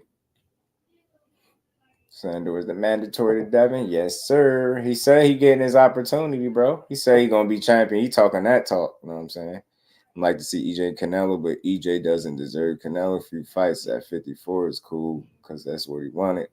First place, but then maybe 160, but Canelo needs to fight 160 cash weight. To be honest, Canelo need to fight at 168. Just fight a full-fledged 68-pounder, preferably by the name of David Benavidez, just to see how it look. And being that man, you know, deserve a shot. You know, Tim Bradley talking about this Canelo fighting Spence stuff. Like, I take all that stuff with a grain of salt, man. I think people could just be wishful thinking. That's a lot. I don't see that in Spence's near future. You know what I mean? I don't see it in the near future, and I don't see it that Spence being the guy in his 3rd fight on the contract either. I don't see it. That really let me down. That man really about to duck Matiz's whole campaign at 140. You better not. GM Matiz, like I said, bro told me Matiz is a 3-fight deal on the table, and Haney is one of the names. Haney, you got Hitchens in there, Prograves. It's a few good names in there. So in the hat. So there's still opportunity for them to fight. I just never thought it would be his very next fight. You know what I mean? Until they kind of they brought up Matiz initially, so that's why we started thinking it. But you know, people are saying that according to Team Matiz, he don't want to call back, or he ain't call Bill, whatever story they running with now, and that's why they ain't fighting. But those same people will tell you that they're in negotiations, you know, Team Haney with Ryan Garcia. So that's the only problem that I have with the way that his fans go about selecting and accepting opponents of his. Like, yeah, the you know, possibility, of course, they both had 140. It's a unification, Matiz and Haney, but I just don't think that was the next likely option at all. I don't. And you see that the energy and intent and the effort get put into Ryan Garcia. So that's how you know full well, like, what he doing next, because his energy is being put there. When he responds, is to him. You can't fall for what the father is saying all the time. You got to look at what the actual fighter is doing and who he responding to, who he's going back and forth to with. It's no back and forth with Matiz. It's with Ryan and trying to get a deal struck so they can go ahead and get that fight. You know what I'm saying? And I think Ryan seems like a more lucrative opportunity for him as well. You know what I mean? Benavidez versus Canelo, only fight to make the sense. I promise you it is, Zenith. And the fact that he even suggesting doing something like that, or even people suggesting, so I say Tim Bradley suggesting that, don't be surprised if, you know, Canelo's third fight is Errol Spence. Bro, he better get his ass on. Her fight is Haney. Yeah, Haney or Hitchens, right? Haney, Hitchens. Yeah, he got a couple of them names, man. So what I'm saying is the possibility is still there so far. You know what I mean? I'm just trying to be fair. I think the possibility is still there. I just never thought it was being first. Double take. Salute to my guy, being Boxing News, man. Don't work too hard over there. Good brother J.A. Dixon back in the building. Salute to you, bro. Appreciate you sliding back through. Gertz, the TC, what you yokers are at Matchroom, man, right? And I think that keeps things on the table with Matias going there, right? I think, you know, Hitchens is over there for the people that say that.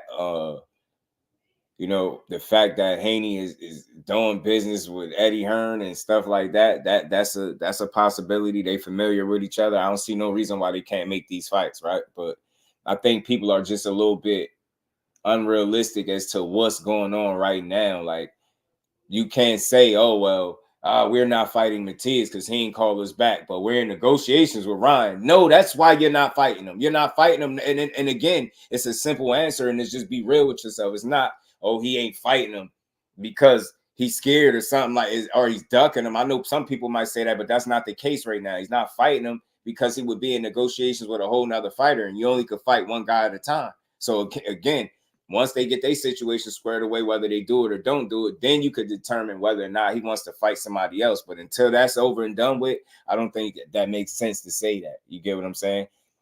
And fighters put their energy into the things that they want, and just pay attention to where they put their energy, and that's how you know where they're going with it.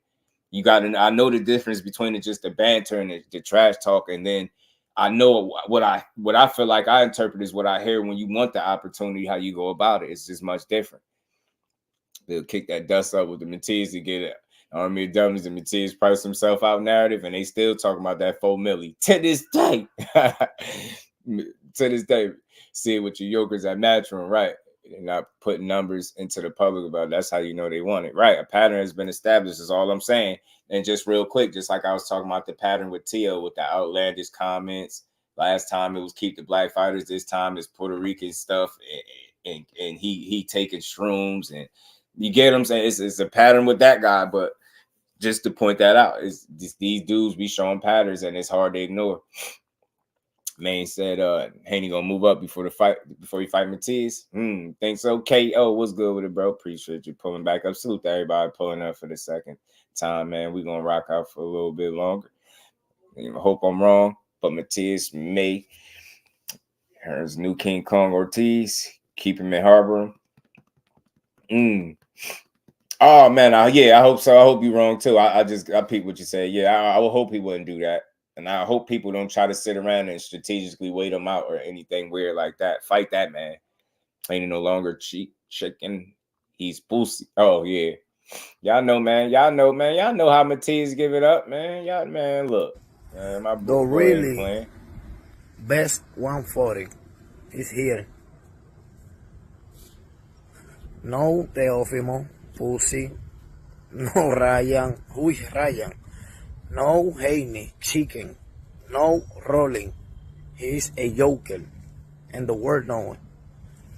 So, what happened? I'm here. Who going to fight with me? Who? Yeah, they said Teo talking about mushrooms and all type. He tripping, like he doing the same thing he was doing the last time. Now I feel like that's his pattern when going into a fight. And I think his part of his plot in a weird way is to get people to think that he ain't focused. Then he go out there and quote unquote prove everybody wrong. But this time I think I got him figured out. Teo ass focused. He gonna win this fight if he know what's good for him. He is. Yeah, he do, Zane. If he got a problem, I don't know why he just. And I'm starting to think he just do it intentionally. I'm starting to think it's harmless, but it's just it's foolish to do it. And he do it each and every time he about to have a fight. Pound for pound boxing, talking the building. What's good with it? Maul Brooks in the building. said I always wonder what they mean when they say someone didn't call back. Did they talk to someone? Did they let the phone ring? Right, Mom, what they trying to say, salute to KO. Yeah, you know, just putting in a little bit of OT. You know, that early one was unplanned. Like I just popped up and, you know, we had to build on some things, but we back, you know. Fight week. T.O. on the menu. Jamaine Ortiz on the menu. Ortiz going to end up fighting Paro, Montana Love. Man, Montana Love better not fight him. Paro might have a better shot, you know what I mean? But Montana Love, that ain't it. That ain't the fight for you to get back against. Like, not him. Say 2 days over the fan. Love is love. You been grinding crazy lately. That's why I like that. Salute to my guy, man. Appreciate you. You know? Man, lady do be on my helmet. She be telling me. Cecil Jackson. What's good, Cecil? How you feeling, bro? What's good with it? Teal just sound like any moment he could carry by the house. I'm telling you, he just be snapping out. He just be snapping out. He do. They said Matchroom offered Parrow, Hitchens, Prograves, Catterall, and Dalton Smith. Yeah, and Prograves, yeah. They said that, you know, that deal is up there, and those are the names that's out there. Just where that Yoker clip at. It should be on his IG, frequent. It should be on his IG, bro. That clip right there, it should be on his actual IG still, because I'm pretty sure he ain't take it down. I don't know why he would. That's gold. I ain't taking that out for a while. Like, to somebody fight him and beat him. Somebody fight Matiz and beat him, I'll take the clip out. Till somebody fight him, all them people that he called, and somebody gotta fight that man. I'm keeping the clip there until somebody fight him. People get mad because I be saying my guy Abdul Heat lullabies everybody from 130 to 140. Been saying it for over 2 years now, and they just taking notice. Yeah, you damn sure say it faithfully ever since I've known you, for sure. I think the reason they want Matisse is so that they can have a better 140 because Haney moving up soon. Yeah, I wonder how long he'll stay at 40. I do wonder that too. Matisse manager hooked him up with Rosetta Stone immediately. Yeah, he said, "Hey, get to it, man. Hey, check this out. Read this."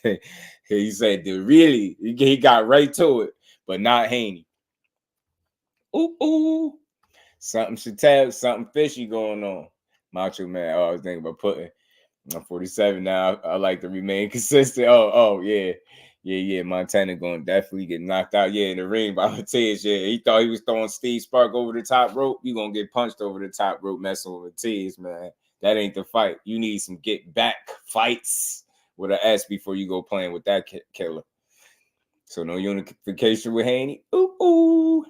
I do think. Look, hold on, man. Let me. Hold on. Let me go back to my notes real quick. Let me see. Let me go to the message that bro sent me so I could get exactly what he said. So I can get it. Hold on. Y'all give me a quick second. Y'all smash the like button for me. Yeah, dig. Promise him Haney because Dev don't want that. I'm telling you, that's tough, man. Matiz, somebody who want fight with me. Who? Like he said it, bro. Who want? You know, he done call people yokers, boosie, chickens. Like, bro, he on people helmet. You know what I mean? Everybody get called out. You did. All right, hold on. Let me go back to it.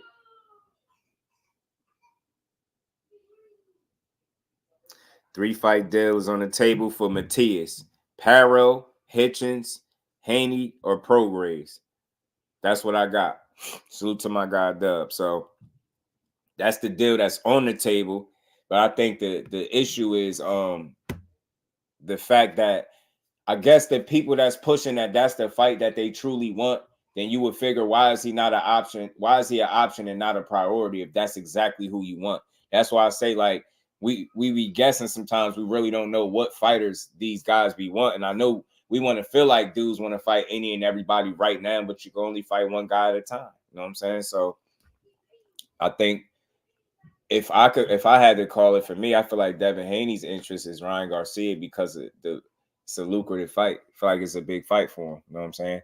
Salute to my bro, Big Dog Willie, man. He says, salute to Devin, Barefoot Dream Haney, #slap. He ain't letting that go either, man. He gonna be on y'all's helmets about that slip. And we ain't never got a box again. Well, I already been getting these bets, but now it's time for you to get your just do. Yoker is classic, man. I knew you had it on deck. Rolly a Yoker. Yeah, you know, I gotta keep it in there. Yeah, it should be on his thing though. It's IG, I believe.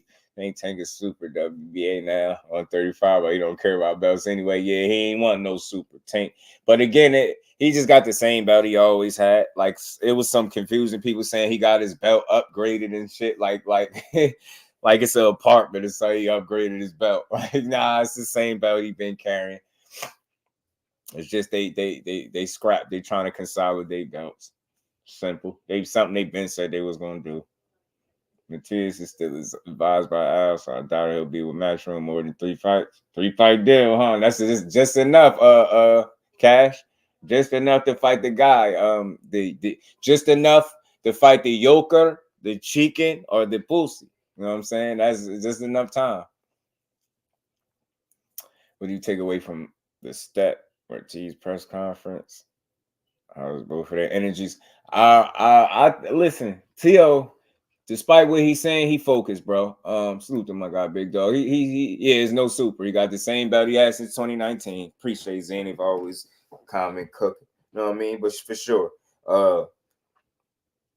I think Ortiz, like we was just playing it. I was just playing a clip from Ortiz. His energy is on point.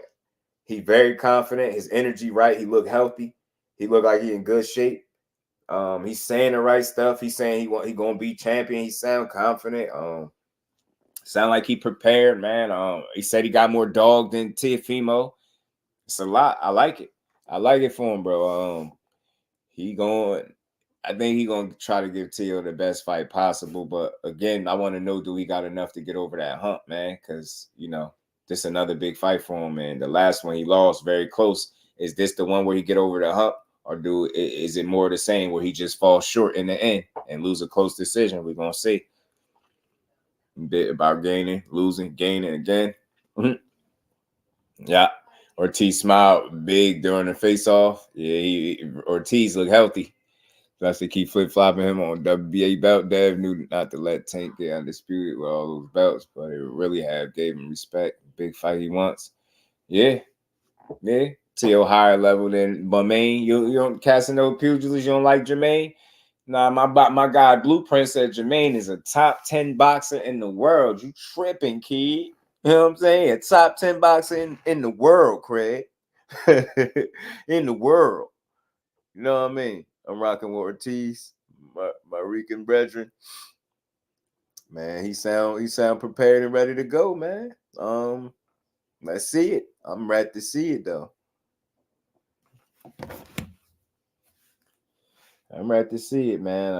Again, we'll be here for it. I just want to touch on something else real quick.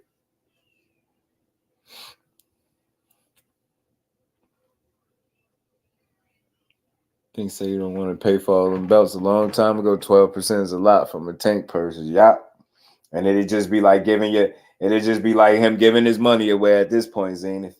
When he been schooled and told the game a totally different way. That's why I always say everybody got a different path, bro. I think he was just taught, you know, it was just the game was taught different to him, and his positioning is drastically different from your average guy. You get what I'm saying? And because of it, he's been able to market himself without the need to have a bunch of belts to validate him as a fighter. He knows his knockout power, his boxing ability, the attention he garnered, you know what I mean? The skills, the IQ, he the total package. And like KO be saying, man, you just got something that you can't teach, whether you love him, like him, hate him, whatever. Just be real with yourself. The man got something that most people can't teach. I mean, that you can't teach. You get what I'm saying? Timothy Stottmeyer, salute, family. How you feeling, Tim? Appreciate you, bro. Salute to my bro BN, man. Appreciate you, man. Don't work too hard over there. I know you're working. Know your word. They must be talking about Boots top 10 because I know they're not talking about Ortiz. Hope not. Willow Janko. Nah, bro thought. Bro felt like Loma was top 10. You know what I mean? I mean, not top 10. Jamaine said he was top 10 in boxing. What my bro told me. I told him to come chop it up with me on Thursday when we break these fights down. We're going to call it together, bro. We're going to be here for it. It's definitely a unique position to be in. That's all I'm saying. D for the win. For me, bro, I just respect everybody grind because it's different. if there's one thing you can't deny, it's the work that's being put in. Yeah, the resumes can improve, but I think that happens with time when these fights line themselves up. But until then, you get what I'm trying to say? You're not going to sit here and tell me that these dudes don't have, they got different paths, but they put in work. And there's just no way to shit on a guy's whole body of work. But then at the same time, you be begging for your guy to fight that same dude that you shit on and say ain't did nothing in boxing. Why in the hell, for the life of you, would you want to see your favorite fighter fight a guy that ain't did shit in boxing? Why would you want to see that? Why? Like, for the life, I don't want to see nobody fight that scared. Like, you get what I'm saying? Like, I don't want to see no scary guy in the ring with somebody else. I want to see people fight who want to fight each other. And when I see two fighters want to fight each other and one get pegged as a duck because the business don't get worked out, I hate that. You know what I'm saying? Right, Macho, we're going to be here. Who is Boots fighting? He needs that announcement soon. I want to see Boots versus Spence next. That ain't happening. I certainly doubt that. But, yeah, Boots, I was hearing some whispers about Boots and Barrios, but we'll see. You know what I'm saying? That's the same when you think of all the other things he has to pay for. In fact, D, like, it's all about trying to understand. And I'm telling you, bro, these conversations go most times the way they do because people talk as if they have all of the answers. You get what I'm saying? They don't try to get no understanding. They don't try to understand somebody's position and it's different. And I speak like that for everybody. You can't tell me, a guy going to Mexico didn't serve a purpose. You can't tell me in the long run it didn't work out for him, and now he's in a great position to do very meaningful things depending on how he continue to move. You get what I'm saying? You can't tell me a guy that's being brought up by Floyd that's continuously knocking out people that they put in front of him. You get what I'm saying? Meanwhile, taking challenges and not getting credit for it. You can't tell me that guy ain't put himself in position. You can't tell me he ain't worked for what he got. You can't tell me he ain't put in no work. Like, imagine the consensus to a certain degree is a guy that's potentially one of the faces of boxing is also a guy that you could say ain't did shit. That the two things don't even make sense. And again, maybe he ain't done exactly what you want to see him do, maybe legacy wise, but say that. But to say he's accomplished and done nothing because he ain't done exactly what you want him to do, I think is disingenuous, it's foolish. And I think it's a poor representation of what the work that the fighter actually put in. You get what I'm saying? And that's for either guys. There's no slight to going to Mexico, getting your bones while you young, learning and turning up every chance you get. That's what I've been seeing from Devin, man. So I like the fact that both of these dudes names, Tank name been in the name for some years. Been always been brought up, but I think Devin name being in the light more is a good thing for him, and he can continue to build with meaningful fights. That's at 140. You get what I'm saying? It's a lot of smoke there. I keep saying that, and I just want to see it. You know what I mean? Just want to see all the fights that's really possible to happen. I mean,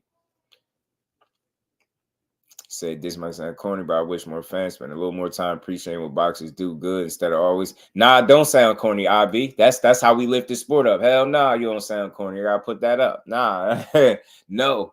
That's about building the sport up. Stop. We always poking at everything they do wrong. Like, think about it. You can't even win a bad fight.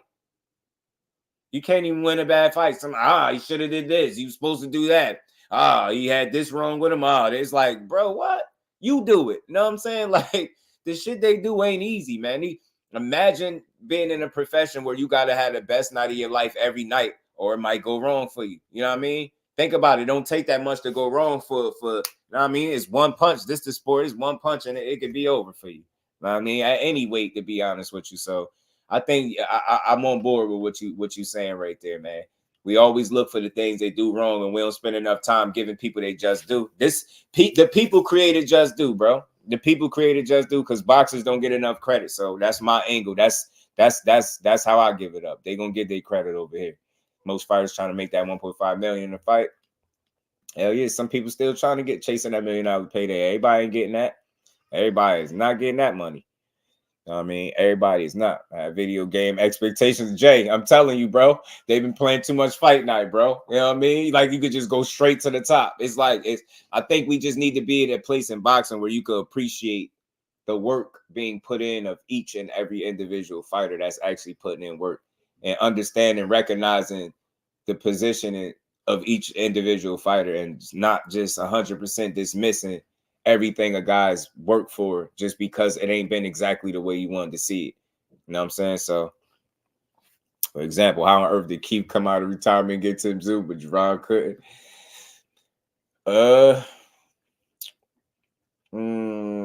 It's kind of tricky with Keith, right? Keith is a guy that's sort of in his own way, if that makes sense at time, and maybe in his own way to, you know, the way he thinks is to his own detriment, right? I don't think he feel like he's bigger than the sport, but I talked to somebody that talked to him, and sometimes I think it comes off, he feels like boxing kind of owe him the big fights. So if y'all just telling him, oh, Boots is a big fight, right? He like, well, where's the big money that's coming with this big fight? And just follow him for a second, right? People will tell you, yeah, nah, fight Boots. But he's at the point where he feel like he want to be part of the bigger fight. Yeah, I know he fought Barrios. I get it. But you get, he's pulling that. You get what I'm saying? I think he just want lucrative fights. And I think he feels like the risk need that, be even with the reward. You know what I mean? Risk and reward need to be hand in hand for him, I think. And I think he's gotten in his own way to a certain degree. And he kind of feel like boxing owed him some. But from what I hear, he might have been made some promises that wasn't fulfilled on his end too. So this is also a reason why Keith Thurman probably is able to get a fight like Tim Tszyu out of this quote-unquote retirement, because this is the same guy that had a Errol Spence contract. I'm gonna just say that. This and we all know what fight we got, right?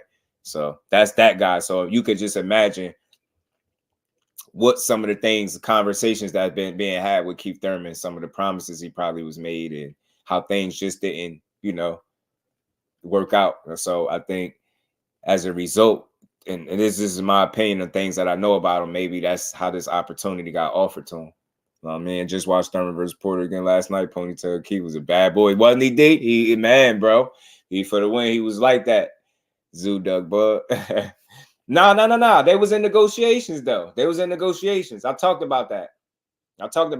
They was in negotiations, but he said the Keith Thurman fight came. So, you know what I mean? And Sean Porter. Y'all ain't hear what Sean Porter said about about Keith Thurman and Tim Tszyu. You know what I mean? Y'all ain't hear who he picked.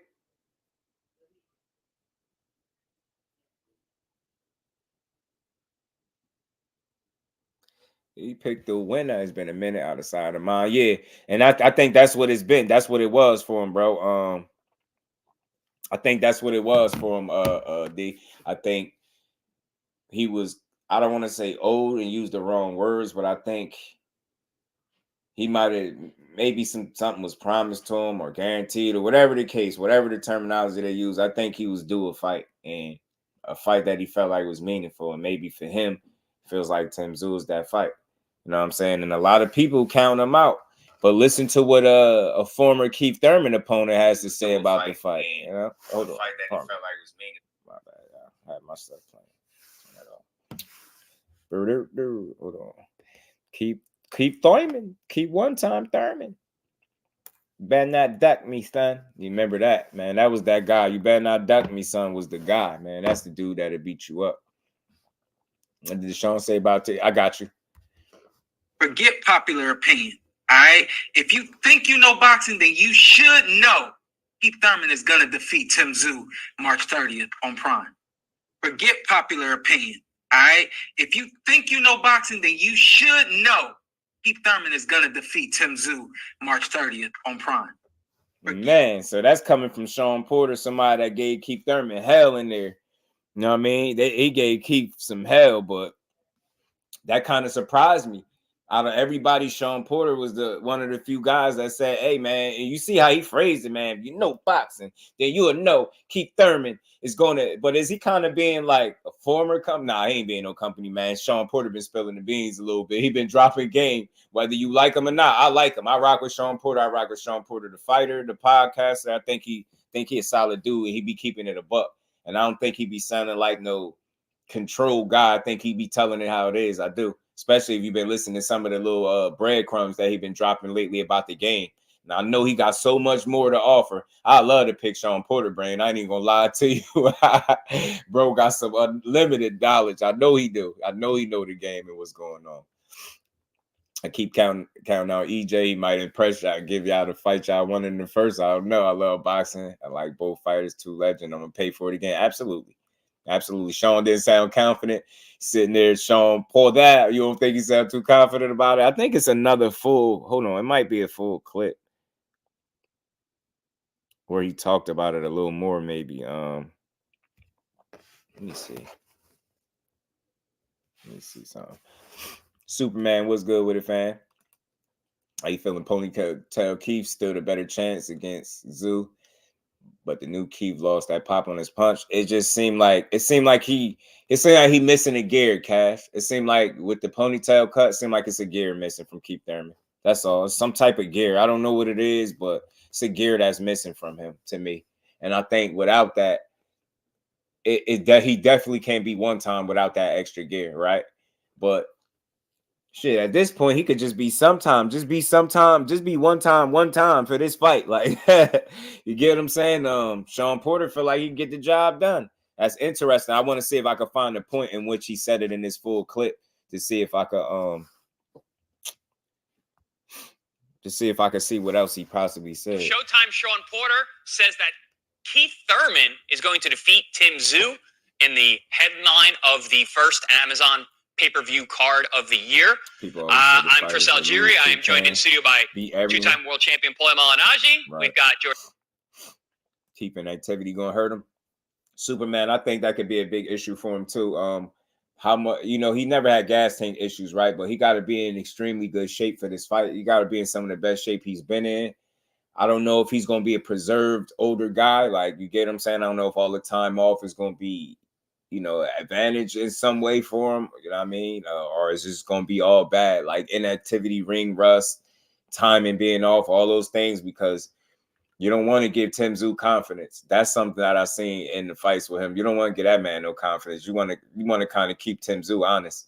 And if you don't do it and you allow him to build confidence, it's going to continue to build. He's going to put hands on you. And that's just what I see. Big Dog Willie back in the super chat. Just do boxing. Bill Haney, best cap of last year. I don't know. It's running. It's between the same two. I want to fight Tank Davis. That or the 25%. I don't know. That whole fiasco. Or you know what? Past the 25, the three offers. You know what I mean? I think those was two of the wild. And we ain't never got a box again. Well. I already been getting these bets, but now it's time for you to get your just do. Right, salute the Big Dog Willie. Right, Tim is active, and I think that could be problematic for Keith Thurman. Barriers came in for weight. Oh, you talking to that? Because Tim beats Thurman will look like Tim beat Porter too. You know how they go, Aisha. They be rooting for that not to be like that. Let me see if I could catch the part where he said it. Let me play this for y'all. I'll be rooting for Keith. I see him getting stopped. It's possible, bro. It's very possible that this could be his first time getting stopped. But I'm itching to see what else Sean Porter says, what else he's saying though. You know what I mean? Let me see. George Jakovic, and I already mentioned we got Showtime Sean Porter. So let's get into it here on Deep Waters. TV. Tim Tszyu versus Keith Thurman on the Amazon Prime pay-per-view card. Let's get into it, guys. Yeah, we like to start with the hot take, and Sean started us with a hot take. And you see how they're billing the fight. It's Thurman versus Tszyu, not Tszyu versus Thurman. That's the main event. Rolly and Pitbull are the co-main. So, Sean, I always watch your podcast, the Put Away podcast. I love your show. And I did notice on your show that you picked Keith Thurman to beat Tim Tszyu, which you just said. Keith Thurman is a huge underdog. And I'm asking this question as a boxing fan, because I know you're a man of faith. I know that. Yeah. You fought Keith Thurman in 2016, almost 8 years ago. Yeah. 3.1 million people watched your fight. That might have been the God bless those 3.1 million. That might have been the height of Keith Thurman's career. He beat Danny Garcia a year later. That's 7 years ago. 3.1 million watched their fight. Keith Thurman has fought once in the last 5 years. Yeah. Once in the last 2 years. Yeah. He hasn't looked good, arguably, since he fought you or Danny Garcia. So I respect your opinion. He looked good against Barrios. So y'all hating, bro. Is the inactive, he looked good against Barrios. Older Keith Thurman going to beat Tim Tszyu? First of all, smaller. He's not the smaller fighter. I know where he's been fighting at in his career. it would suggest that he's the smaller fighter on fight night. He's going to be just as big, if not bigger, than Tim Tszyu on fight night. That being said, I know for me is, styles make fights is only a saying until it has to be seen. And right here in this fight, Tim Tszyu has the perfect style for Keith Thurman. When you look at the fights that he's had in the last two fights in the last couple of years, both those opponents that he fought, they don't have the perfect style for him, which is why the fights ended up looking the way that they looked. Obviously, we know what Manny Pacquiao is all about, and Mario Barrios. We've come to know what Mario is about as well. Tim Tszyu is a fighter that is going to do one of two things. He's either going to wait on the perfect shot. If he's not waiting on that perfect shot, he's walking directly towards you. Either way, Keith is going to bounce around the ring. He's going to pull whatever patience Tim thinks he has at this point in his career. He's going to pull all that out of him, and he's going to force him to walk into those shots. And Keith, especially at 154 pounds, I think he'll have the power that he once upon a time had some years ago. I think we're going to see a version of Keith that we haven't seen since he's been in the ring with me, certainly since he's been in the ring with Danny Garcia. I'm looking forward to the fight. I think it's going to be a fun fight to watch. But I expect Keith Thurman to do what a lot of people don't expect him to do. And I said, he fought him if you know boxing, if you think you know boxing, then you should know styles make fights. If you know that, you know right here what you're looking at is one guy who has the perfect style that's to beat the other guy. There's no reverse factor in here. There's nothing that Tim is going to do that's going to force Keith into anything. This is all Keith right here. And I'm excited about it. I've always been a fan of Keith, a friend of his. So I'm just excited about the fight overall.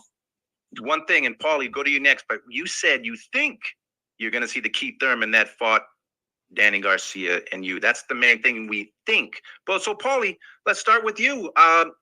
Sean has said his piece. I like that. I want to stop it at Sean real quick, man. But I like that, bro. I don't think those legs will hold up. That's a question mark for me, too, Ant. Will the legs hold up? So I can see that what Sean just said about size differentials. Zoo's an aggressive fighter, but he's not a monstrous 154-pounder.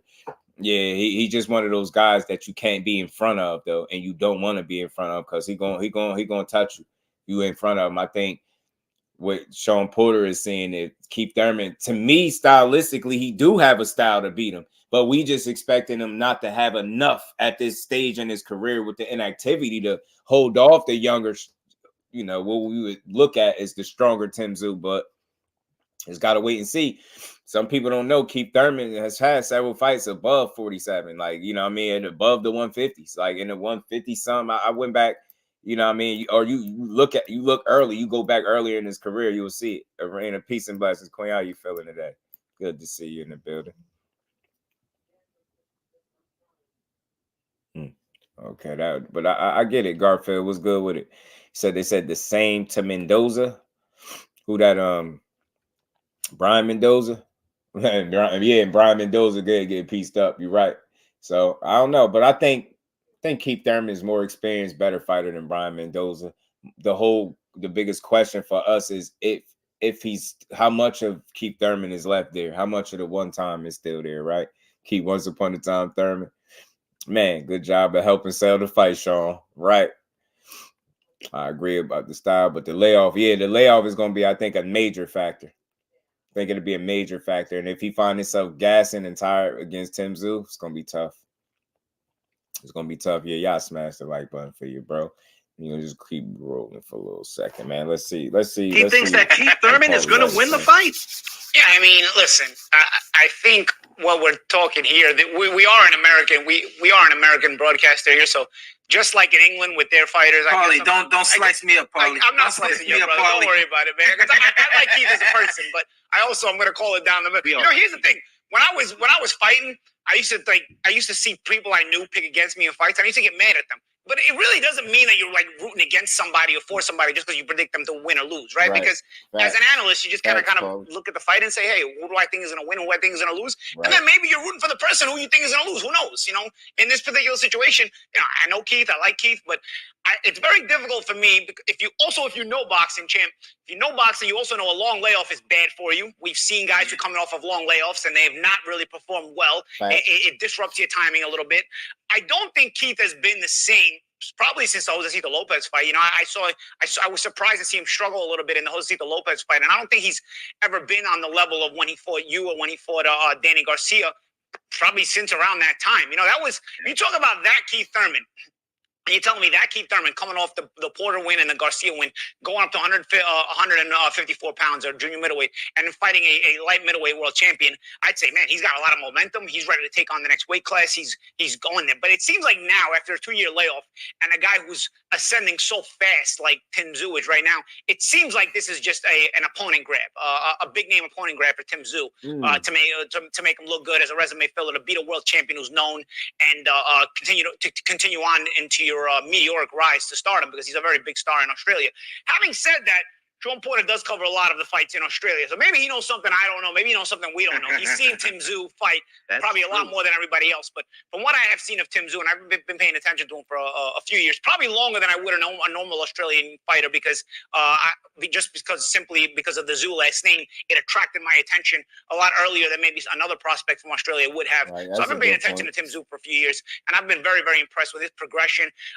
As far as moving around the ring, Keith has that movement where he kind of moves around and bounces in and attacks you. 35 years old is a little bit more difficult to do that.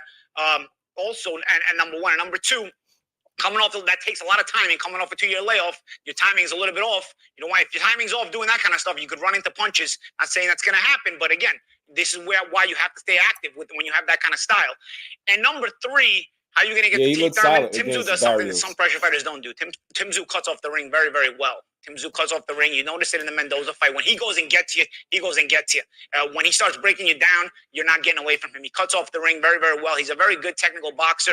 He still I don't notice a lot of Australian fighters being great technically, right? They're decent technically, but I notice a lot of Australian fighters are more, they fight with that gladiator mentality.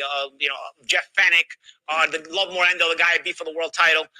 Kambosos is a little bit technical. Billy Dibb was kind of technical, but for the most part, you know, you have guys that are just really tough. Tim Tszyu is the most technical Australian boxer I think I've seen, and I think he's also, because he's raised in an Eastern European boxing style. You know, his father was from Eastern Europe. The guys he works with, which are his family members, I think his grandfather and his uncle, they're also Eastern Europeans. They have that background. He's much more technical of a fighter from Australia than I've ever seen anybody else be. And I think that part of that technique brings in the cutting off of the ring and setting up traps and setting everything up. And he's also a good puncher. He hurts guys. Thurman may not be the smallest welterweight moving up. He's been at welterweight for a while, and he's always been kind of a big welterweight. But I don't know, man. How much do you want it? We're going to find out, because I think when you have a young, hungry fighter chasing stardom like Tim Tszyu, and it's expected of him, he's going to really bring a lot of fire. And that's part of the one thing about getting older is you're not able to match that fire, even if you're able to match technique a lot of times. And so let's see what happens. It's hard for me, especially coming off a 2-year layoff, to go from a 2-year layoff to matching the kind of fire Tim Tszyu brings. For me, it's difficult to see. Sean. I like that. I just wanted to hear from the two fighters for the most part.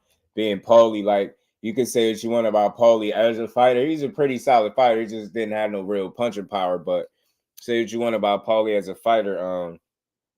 The dude know how to break down his boxing. He know what he's talking about, and you can see it's good that they on the podcast together, because they had two totally different ends of the spectrum. Like, you get what I'm saying? You got Sean Porter, who's actually fought Keith Thurman them years ago. Feels like Keith Thurman is the one that's gonna pull us off, because stylistically he got what it takes. And you got Paul Malignaggi, who's already also a fighter, you know what I mean, successful in his own right. He feels like, you know, that layoff is just going to be too much for, Keith Thurman physically. And I get it. I get it on both ends. If Keith Thurman is able to be this better version of himself that Sean Porter expects, yeah, of course, then, yeah, he could beat Tim Tszyu. But the Keith Thurman that beat Barrios, I don't think he beats Tim Tszyu. he's missing the gear for me. He's missing. It's a gear that's missing. And because of that gear being missing, you know, when Zoo turns up, is he gonna be able to turn up with him? Like you heard what he said.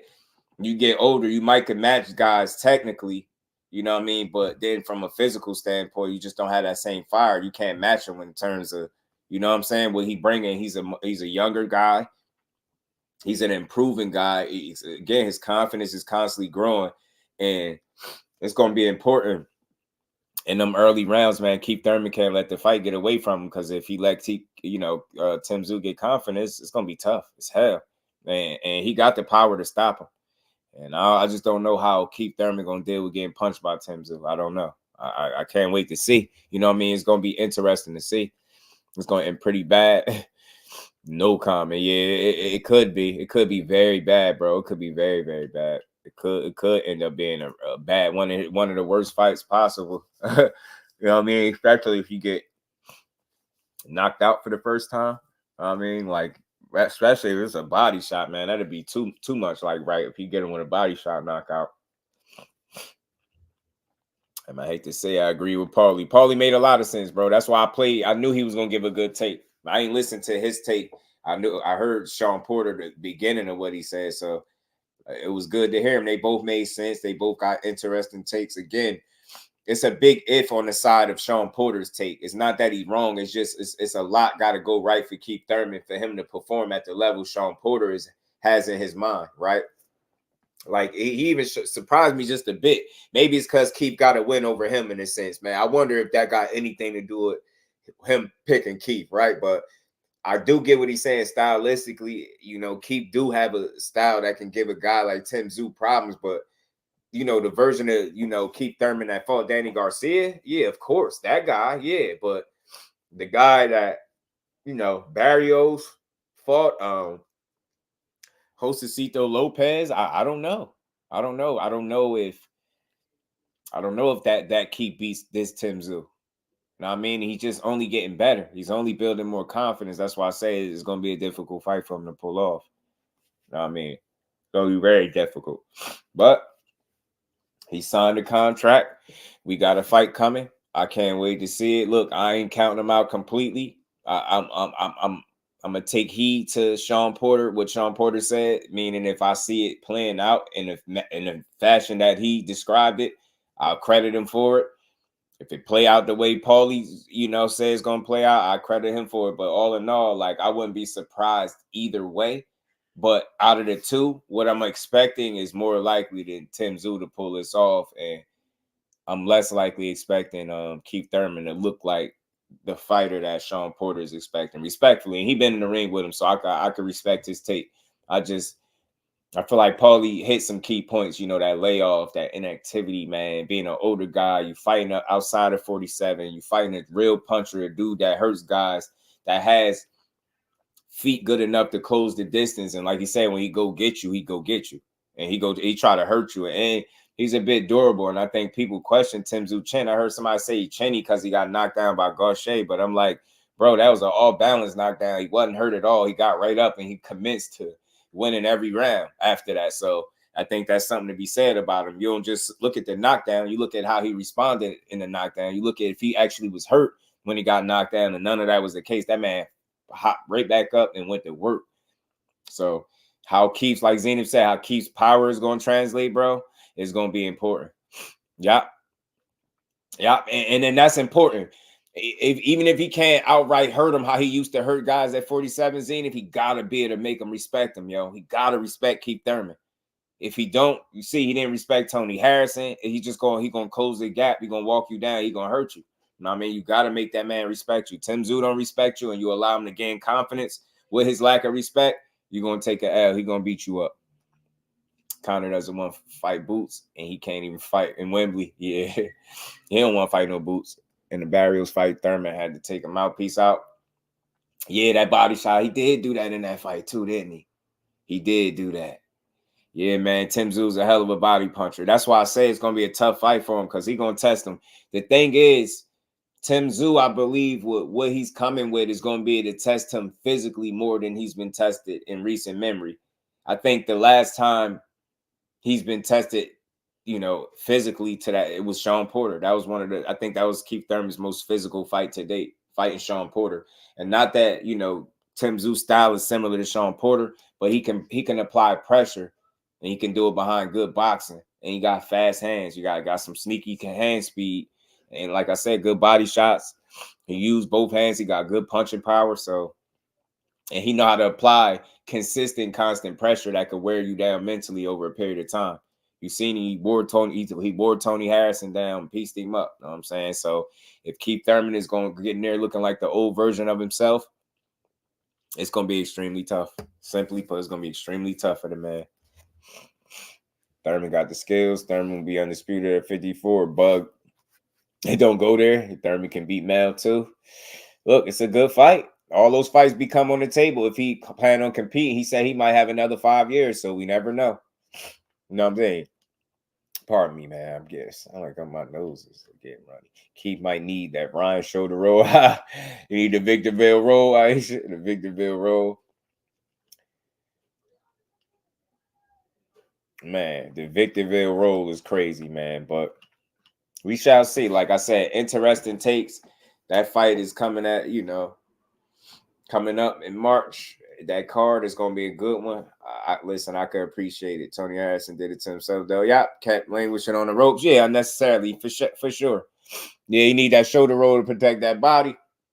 And chin, too, because Zoo going to be gunning. TD said, nah, Thurman is food. Prime steak. Damn, he prime steak. Is he some Wagyu? TD, is he looking like Wagyu out there or what? Nah, I mean, he looking like a prime cut of steak. Man, Keith Thurman gotta bring it, bro. He got a barbecue chicken. Hashtag barbecue chicken. Skill said Porter and Keith, he gonna have to jump.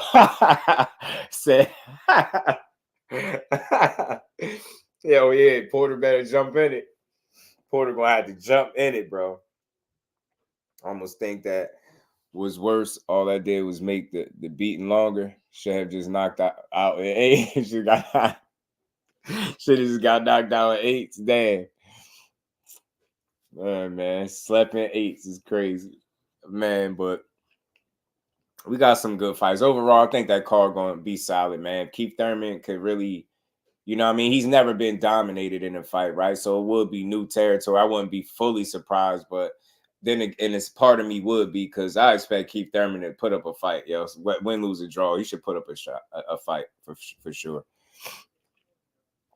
Short little shot. Tell you, man, salute to everybody, man. But appreciate everybody pulling up to the double cook today, man. You said you about to see. He said, "Now you about to see Prime Thurman." Okay, Casanova, talk to him. That's pretty much what Sean Porter said too. So you ain't alone. Amazon Prime. You got that's a good one. Prime Thurman, Amazon Prime Thurman. Okay, fight has MVP written all over it. Nothing but pain. Yeah, Keith Thurman he gonna have to be physically what he need to be to keep this fight honest. And if he can gain a respect of Tim Tszyu, if his legs are intact, if his gas tank is intact, you know what I mean, his punch resistance is not compromised, and he's not looking like a shell of himself, it should be a very entertaining fight for as long as it lasts or all the way up into the end, depending on what Keith Thurman brings, because Tim Tszyu is going to bring a fight. You could make no mistake about it. That dude's going to try to win. I know he's going to try to knock Keith Thurman out. He want to make a statement. He getting fights over here in the States where it's looking good for him. He gonna try to stop him. If Thurman getting there and hold Zoot, dude, oh man, he said this going Shakur 54 in a big way. Man, he getting there. A whole Zoot though, man, that'd be crazy. Shake up, yeah, this shake up 54 in a big way, Zenith, for sure. It'll shake up 54. Hell yeah. It would. It'd be crazy because now he automatically becomes a player. And well, damn, that title ain't on the line, but still, he's a player immediately with a Tim Tszyu win. With a Tim Tszyu win, all fights on the deck at 54 for Thurman now. So one of Thurman's best punches actually works well against the high guard, which is Tszyu's primary defense. Facts. The uppercut. Look at the professor scouting, man. That's a fact. Thurman versus Mel is going to be next. Listen, I love to see Keith Thurman and Jermell Charlo. Who'd have ever thought you'd have seen that fight? You know what I'm saying? Ain't nobody could have predicted that. And they talk about Boxing Day. Now, when you got those potential matchups, you know what I mean? Now I got you in. It took me a second. You see me. You know what I mean? I was struggling for a minute. I got through it. I weaved through it. Autocorrect, disrespectful, bro. And I have you saying something wild. You know what I mean? And keep throws frequently. Yeah, if he can keep his punch output up, his gas tank together, and his legs, and he can make this a very entertaining and challenging fight for Tim Tszyu. But his legs have to be intact. For him to make it the kind of fight he need, his legs have to be there. He need his legs for this one. One time, yeah, I was struggling. I got through it. Man. But yeah, good card coming up. Like I said, Thursday, you got Teo, you know, you got Jamaine Ortiz, you got Keyshawn, you got Pedraza, you get what I'm saying, Abdullah Mason. You know, a good card, man. So we gonna rock out, man. Like I said, salute to everybody that pulled up for this double cook. Much love to y'all. Y'all make sure y'all smash the like button for your bro. Thurman's Mel press conference was being seen. Keep who get under Mel skin. Man, that shit'd be funny, bro. Man, remember that you better not duck me, son. You better not duck me, son. Keith Thurman is unmatched, bro. He beating ass. You know what I mean? You better. What if he? I'm surprised. I know Paulie wasn't going for him because he talking about he liked Keith Thurman. Yeah, man. Keith Thurman was talking about knocking your block off, Paulie. He was like, I'll knock you out. Paulie had him with the gifted gab, but Keith responded like a true fighter, told Paulie, here, knock him out. In your own city, something he said like that. Honestly, Thurman wins. Okay, Celestial, talk to him, bro. Talk to him, but peace to the queen. Aisha, salute to my bro. Says salt under his nose, Pac versus Juan William Marquez, or Pavlik versus B-Hop. Brutal KO via KO artist, or boxer defeats the puncher. That's all facts, bro. Keith said he is not a gatekeeper. He ain't going. Aisha ain't going. Peace and blessings to the queen, Miss Joe. See y'all on the next one. If y'all would keep Cams, how much would y'all have him hydrate? To wherever he comfortable. Somewhere where he comfortable, man. I don't know what that'd be, but somewhere where he's comfortable. But salute to everybody, man. I think we put in over 7 hours today, man. We put in over 7 hours today. Like I said, we've been on since 10 o'clock this morning. And I don't know what time it is right now. 7:31. Okay. Salute to my good brother Jay Hardcore, man, too. I don't know if he is coming on later or not. Not sure, but salute to my bro anyway. Salute to my guy. But look, salute to everybody in the building. And again, another dope build in the books. Thursday, man, y'all be here. We gonna call that fight, man. You already know all love my guy Ace. We gonna call them fights and we gonna enjoy them. We gonna chop them up. Like I said, if y'all want to come up and call this fight with your boy, we gonna do it. You know what I mean? We gonna drop the link and we gonna build, man. I want to see another boo-boo situation. My guy went up to 190. Hell no, ran out of steam in 3-4 rounds. And that was hard to see, man, seeing my boy Boo-Boo get touched up like that. But on that note, man, we put in that work, man. We almost put in 8 hours today, man. So much love to everybody, to the family, man, for these pulling up to build on this good boxing. And y'all know we be back tomorrow, man. Like we never left. You know what I mean? Did Jay come on now? Jay didn't come on, D. You ain't missing. I had something going on, but hopefully we see him at 8. If not, then we see him tomorrow, man. But if he is on, y'all go tell my good brother Jay at 8 if he pops on. I said, what up? And again, salute to everybody in the super chat. Much love and appreciation, man. I will see everybody tomorrow. With that, we are out of here, family. Peace.